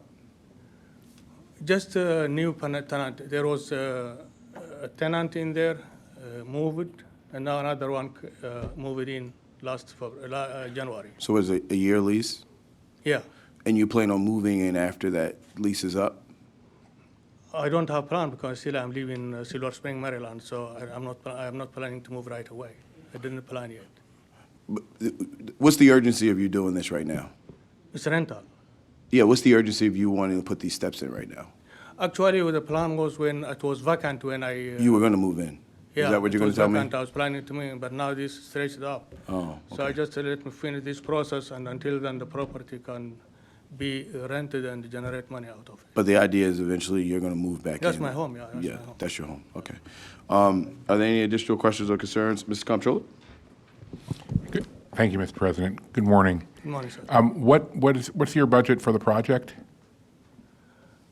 Well, I just put I think 1,200, but what I put was I didn't do the real actual construction. I just put that budget for the architectural work, survey, and so forth. So I put 1,200 just for the... $1,200 is nowhere near the amount of money that you're going to need to do all the work you just described. Yeah, but I mean, that budget I put was just for the I would say paperwork, but like architectural work, survey, and so forth. Perhaps I started with the wrong question. Do you have a general contractor to do this job for you? Yes, I do, but I didn't sign an agreement yet. Okay, but you have a general contractor who's going to oversee all the work for the job, come to the city, pull the permits to do the individual aspects, the excavating, the removal of the wall, the building of the door frame. You will need to do, I think we confuse this by using the word irrigation. What you need is drainage, because you're going to be creating a hole next to your house that is below the level of the ground. So you're going to have some type of drainage system in the outside stairwell that drains that water somewhere, and you can either bring it inside the house and connect it to your existing whatever basement drainage you have, or you're going to have someone figure out how to drain it out to the street, even though now it's below the level of the street. Actually, I'm not a construction engineer, but the basement itself, there is a pit, what they call sub pump. Sump pump. So you're going to need to bring it into the sump pump. That is way down the ground level of the basement. And what is going to be? I don't know. Just going to collect that my water and just connect it to the sub pump and then go from there. Okay. But either way, just that alone is almost certainly going to be more than $1,200. That I absolutely agree. Yeah. And I mean, I can't do the job. I have to do it by construction contractor. The reason I'm asking this, and I'm sorry, I'm playing former rehabber. The reason I'm asking is I'm just trying to get at what the advantage is of adding this basement entrance to your house that is going to be very expensive. That if it's not because you have someone living in a separate basement apartment, you're going to be spending a lot of money just to have an extra door. And I'm trying to get a sense of why is this door worth this cost for you? Again, if I just explain more, It's not a matter how much, of course, if it is going beyond my budget, I'm not going to do it. But if it is within my budget, I would rather pay small amount of money and have this opening from the sidewalk or the curbside to my basement to carry all my groceries as far as I am alive in my retirement. So that is the concept. So if the budget is, of course, like above my budget, then of course I'm not going to do it. But the key factor here is I need to have a permit whether to do this or not. No, we hear you. So your kitchen's on the basement, you want to have easy access to your kitchen, so you go right down. Kitchen is always actually upstairs, but this is just like a Okay. With that, I think that there's a motion on the floor from our mayor to defer, and you wanted to. And this is where I wanted to ask, Yeah. rather than deferring it to a specific meeting, to maximize the flexibility of the amount of time the administration's going to need to meet with everybody and do all of the due diligence, would there be any value to having DOT withdraw the item and just resubmit it when you've worked everything out? Mr. Mayor? Mr. Comptroller, I have no doubt that I was asking for a 2-meeting deferral, and that's more than enough time. Okay. Thank you. So at this time, there's a motion on the floor for us to defer for 2 meetings. It's been approved, it's been moved and appropriately seconded. All those in favor, please say aye. Aye. All those opposed, please say nay. The ayes have it. These items will be deferred to, not the next BOE meeting, but the following BOE, so in 2 BOE meetings. So if we ask you to please come back, as well as to you guys, please come back. Thank you so much for your testimony today. Mr. President, I'm recording that as April 3rd. Oh, it's going to be the April 3rd meeting. Thank you so much. Same time, same place. Thank you. The next item on non-routine agenda can be found on page 193, SB 2410717, Department of Recreations and Parks. Request is to approve a construction contract at Towson Mechanical Incorporated for Gardenville Recreational Center. On behalf of the administration, we have. Good morning, Mayor Scott, Council President Mosby, Comptroller Henry, and the Honorable Board. I am Reginald Moore, Director of Baltimore City Recreation and Parks. I am excited to be here today to ask you all to award the Gardenville Recreational Center to TMI Construction at the bid rate of $15,475,000. This is going to be an amazing facility in the northeast quadrant of Baltimore. This is something that this community has been looking for. As you all recall, we had to close the old center down due to exceeding its life expectancy. But I just want to take a few minutes just to tell you what's involved and what's as part of this $15 million construction project. This is a 23,000 square foot facility. This facility will be home of the largest gymnasium in our inventory. This is the first facility where we will actually have 2 regulated 84-foot basketball courts that can be converted into a 94-foot collegiate court. Also, one of the things that we did with the community is that we heard their will to bring back skating in this community. I think many community members spoke about skating in the community. So the outer loop of this basketball court will be where we can have skating events held in this facility. And additionally, it will have mostly all of our new facilities, as you all know, are coming with fitness facilities and multipurpose rooms. And we're also focusing on our teens, so we're looking at teen lounges that will also be in this space. So this will be an amazing space, and it is being paid for as one of our ARPA projects that was approved and supported by administration. And with that, I'll open up for any questions you may have. Mr. Mayor? Thank you, Director, and thank you for finally getting my neighbors off my back about this project.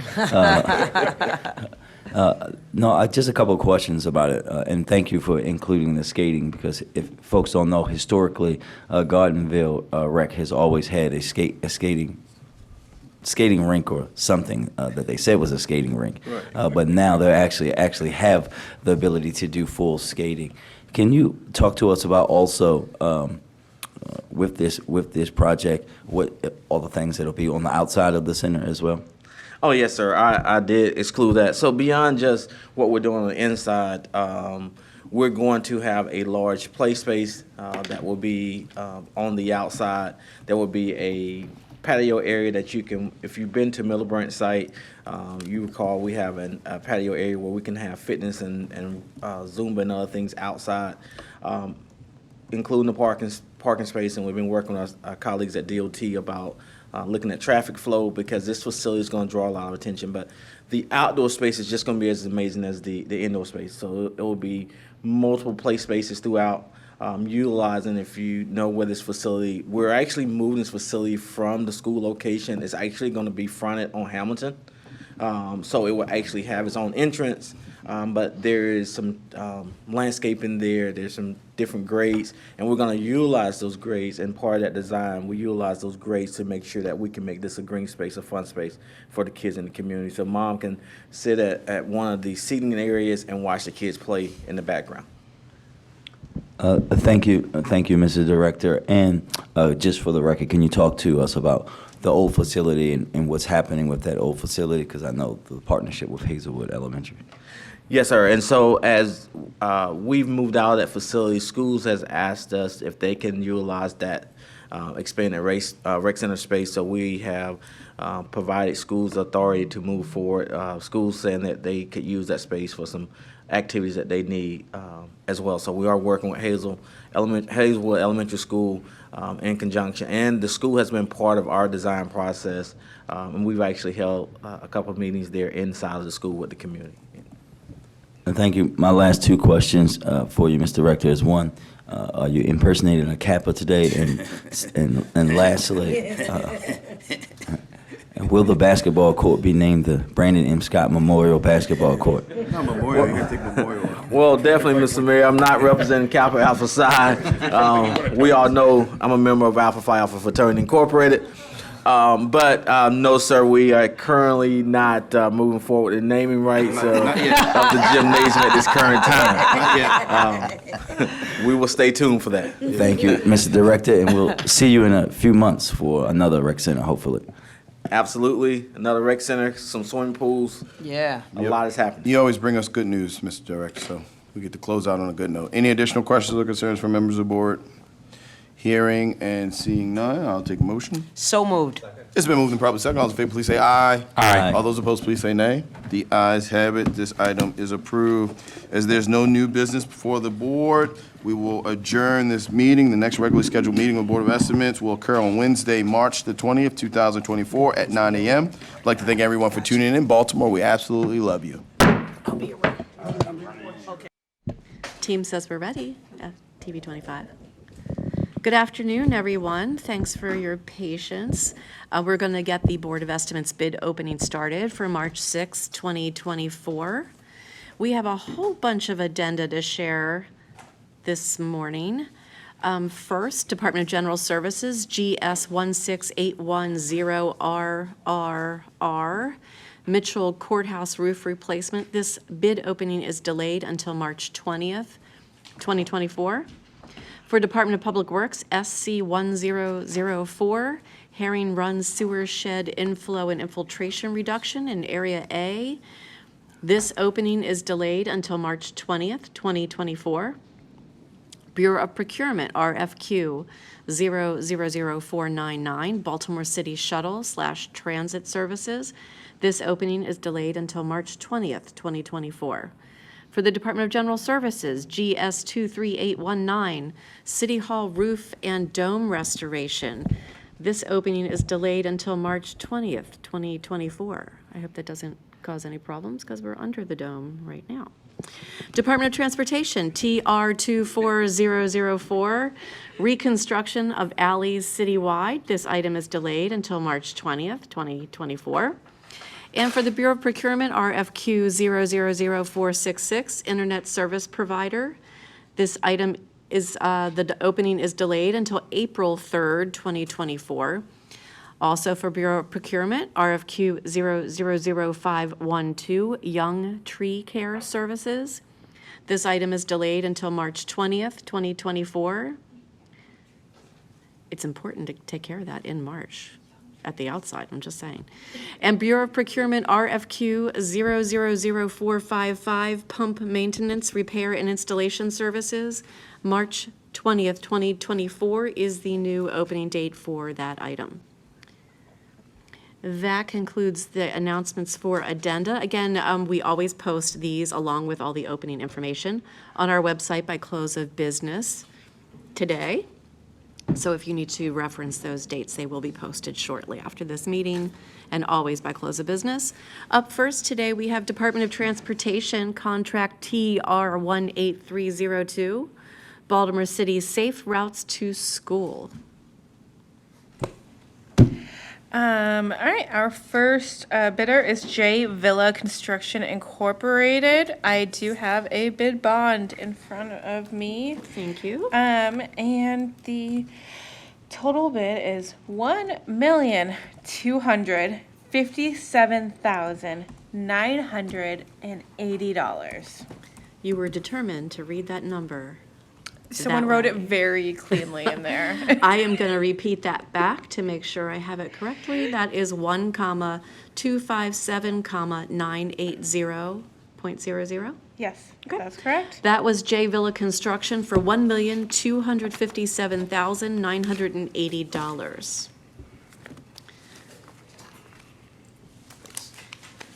Actually, the same one. Wait, sorry. This is going to be yours. Oh, thank you. Sorry, some of these are in pieces, so. That's okay. You can hand them to me and I will cross-stack them. Thank And then I'll you. keep sliding them down so you guys can put them back in order. Up next. All right, this next one is from M. Luis Construction, and I do have a bid bond. And let me just go to the total bid price. Sorry.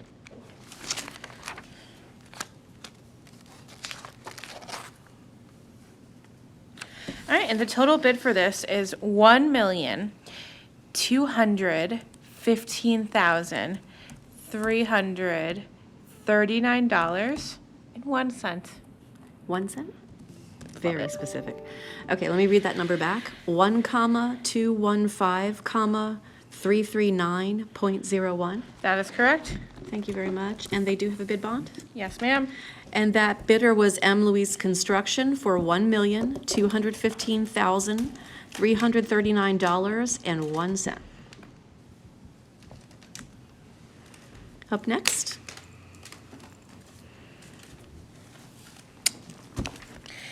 Okay, next up, we have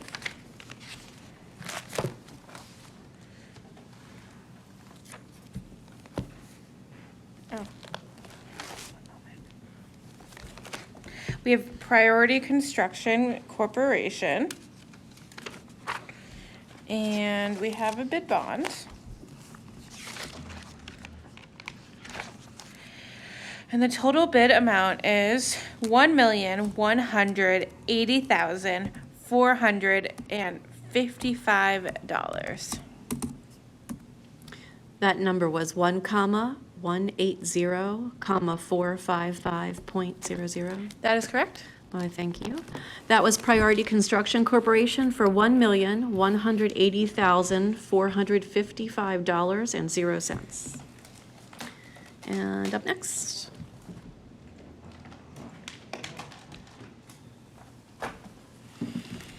Thank you. All right, our last bidder for this solicitation is from E&R Services, Inc.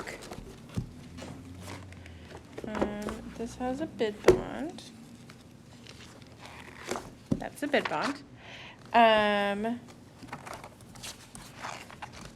It's like an airport gate. I like to put eyes on it before I go forward. Oh dear.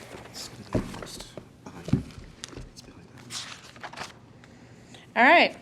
And the total bid amount is $1,427,540.50. And 50 cents. Okay, that number was 1,427,540.50. That's correct.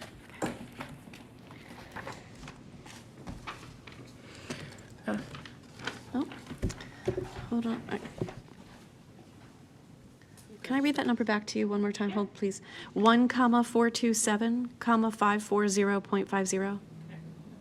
Oh, yeah. Let us just do this one real quick. I just want to make sure, because I was trying to properly format the number. And then I got scared that Did I, Excel say it was a date?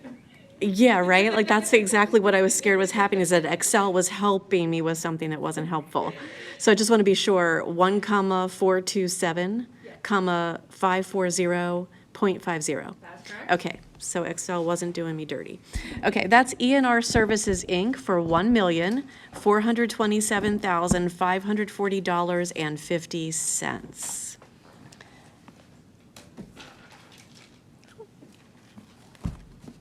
Thanks, Tawanda. Okay. And those were our four bidders for TR 18302, Baltimore City Safe Routes to School. Up next, we have for the Bureau of Procurement RFQ 407, 911 Nurse Navigation Line Services. This is a Part A, meaning we're opening the technical proposal only and not sharing prices today. So we will be sharing who has actually provided their qualifications. Correct? Okay, our first bidder out of two is Homsi Senior Care LLC. HOMSI Senior Care. Okay. Shalon, you didn't fill in an address for this one. Do you want me to do that now? Can you see an address? I can do that. 12309 Village Square Terrace. Oops. Oh, hang on just a sec. Village Square Terrace. Suite or number 201, Rockville, Maryland 20852. Thank you.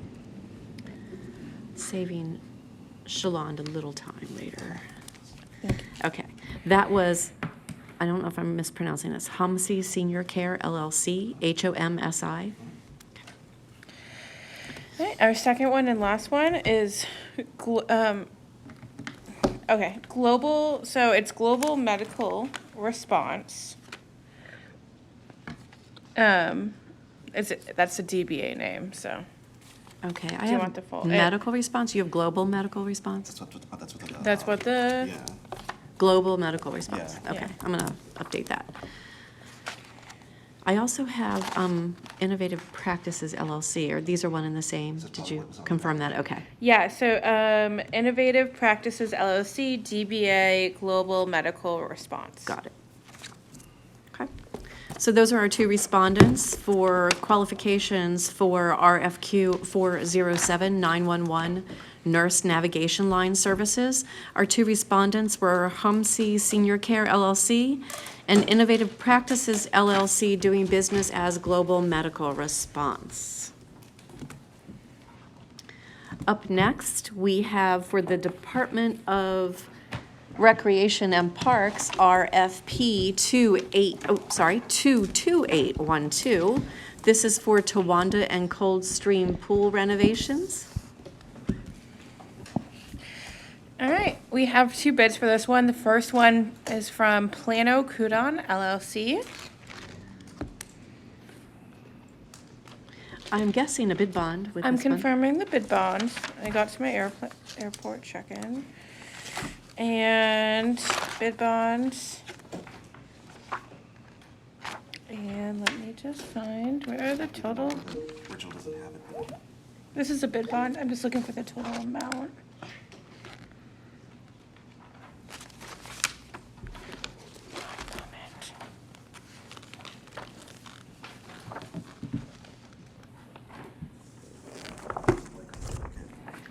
So it might be here. Oh, it's up. Yeah. Sorry, I've moving it? between public works agencies. It's all written in different places. Sorry. This one is 14,993,000. 0 cents.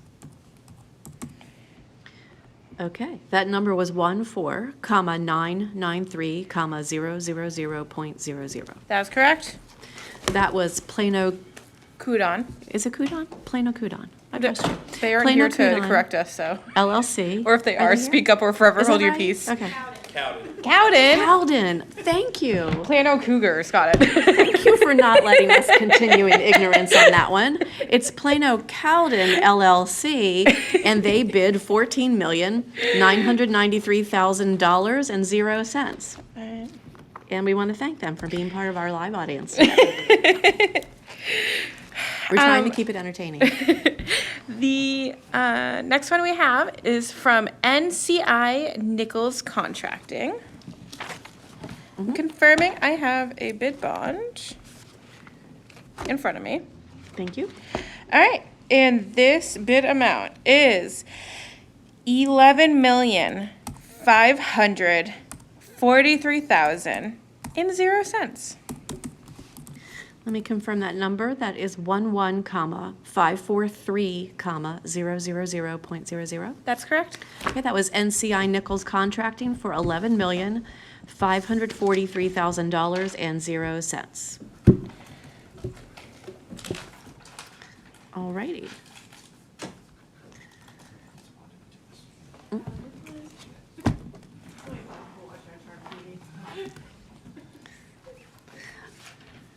That was our final of two bids for RP 22812 Towanda and Coldstream Pool renovations. Up next, we have WC 1243 Cromwell Pump Station improvements. Is that what you have? That is you guys correct. have next? Good. And we have 4 bids received for this one. The first one is from Alan Myers.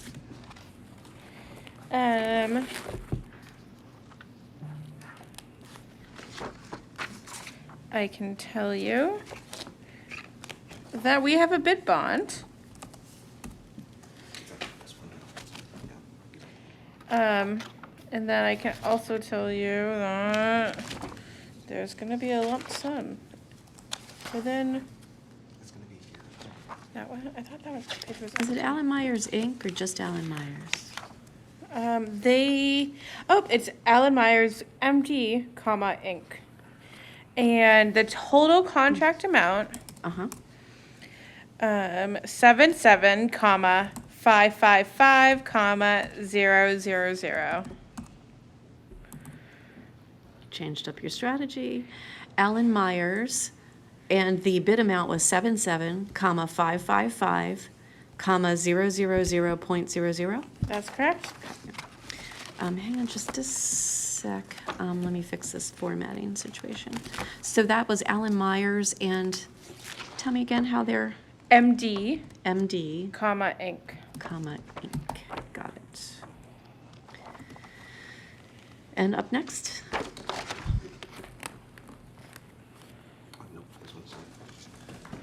We're gonna have Northeast Ramsco Construction next.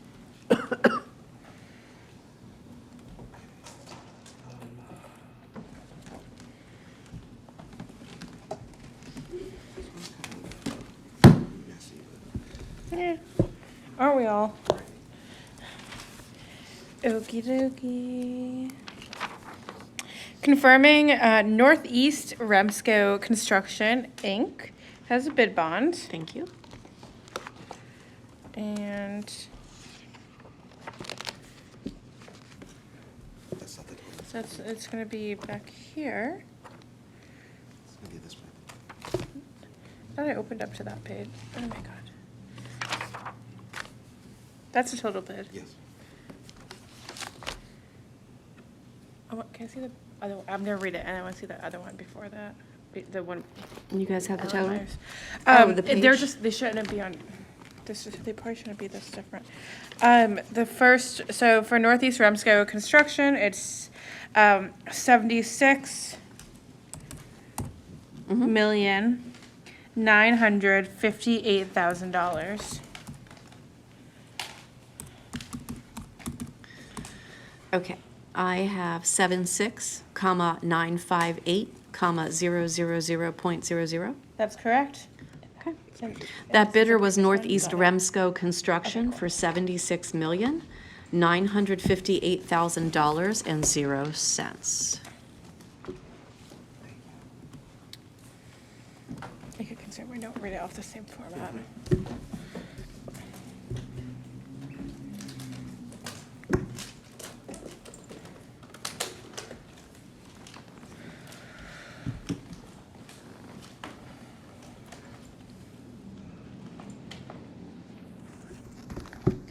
you.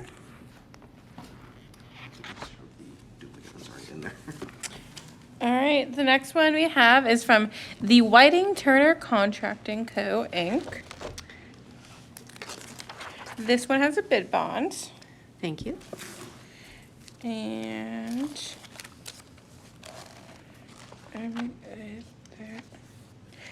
all right, and the total bid, $60,894,000.00. Okay, I have 60,9, sorry, let me start again. 60,894,000. That's correct. Got it. Can you remind me of Whiting Turner's address, because it's not on here? And I can't remember it. 300. Joppa Road, East Joppa, Baltimore, Maryland, 21286. 21286. Thank you.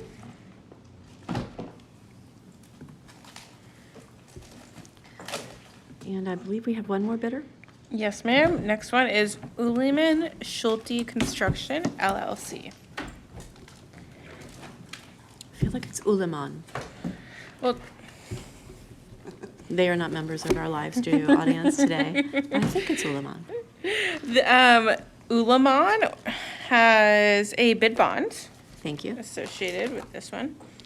And their total bid, very clean presentation, $64,700,000. Okay, that number was six. Oh, Casey's having a allergy attack. Sorry. This is a very old building. 64,700,000.00. That was correct. That bidder was Uliman Schulte Construction LLC for $64,700,000.00. And that was our final of four bidders for WC 1243 Cromwell Pump Station improvements. Up next, for Bureau of Procurement, we have RFQ 482, Peer Support Mobile Application. This was a technical, Part A only, meaning qualifications without prices, are what we're opening today, and I think we might not have any bids for this one. No bids have been submitted for this one. We do not have any bids submitted for RFQ 482, Peer Support Mobile Application. Up next, we have, again for Bureau of Procurement, RFQ 492, Financial Risk and Claim Management Information System. A Part A, again, technical submissions without a price opening. And I think this is also a no bids submitted.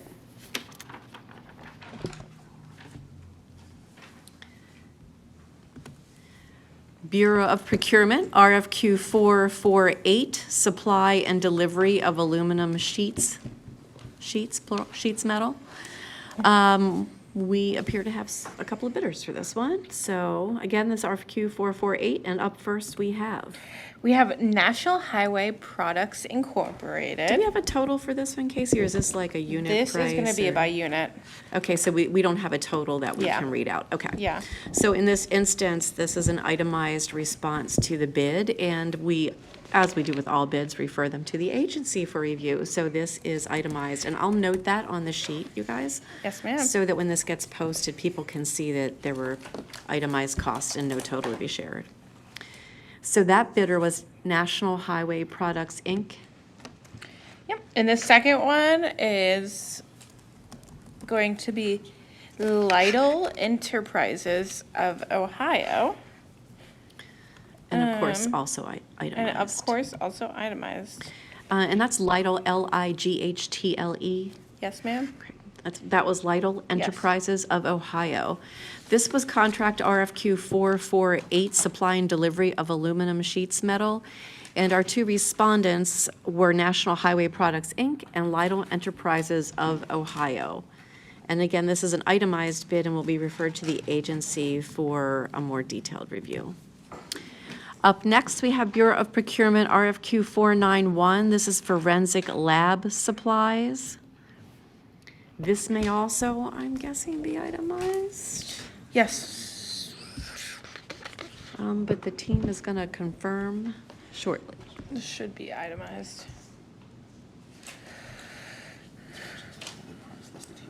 Oh, okay, never, that's total bid price. It's a total? Oh, okay, cool.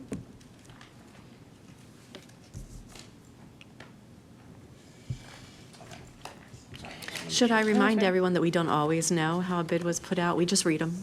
So we're Yes. just making sure we don't read itemized numbers instead of totals, so. The first bid we have is at Agilent or Agilent? Agilent? Agilent? Let's go with Agilent. Let's go with Agilent Technologies. And my total bid price is $386,196.84. Okay. Oops, my 6 key is sticking, possibly due to coffee. Agilent Technologies, and I have 386,196.84. That's correct. Okay. That bidder was Agilent Technologies for $386,196.84. And is Technologies spelled any kind of special way? Because I have a special spelling here, but it might just be a typo. I'll fix it while we're. Logies, right? L-O, okay. I think it's just a typo. Corrected. Yes. Okay. I don't know, could have been some cool variation.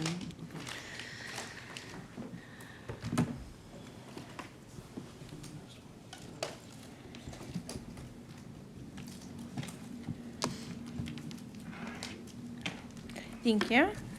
Our next one is from VWR International LLC. And we have a total? Actually, this paper is very thick. It's confusing me. It's like laminated. And the total bid price is $653,836.50. Okay, that number was 653,836.50. That's correct. Thank you very much. That bidder was VWR International LLC for $653,836.50. And I believe we have one more bidder? Yes, ma'am. The last one is going to be from Prospectus Enterprises Incorporated. Thank you, Prospectus. I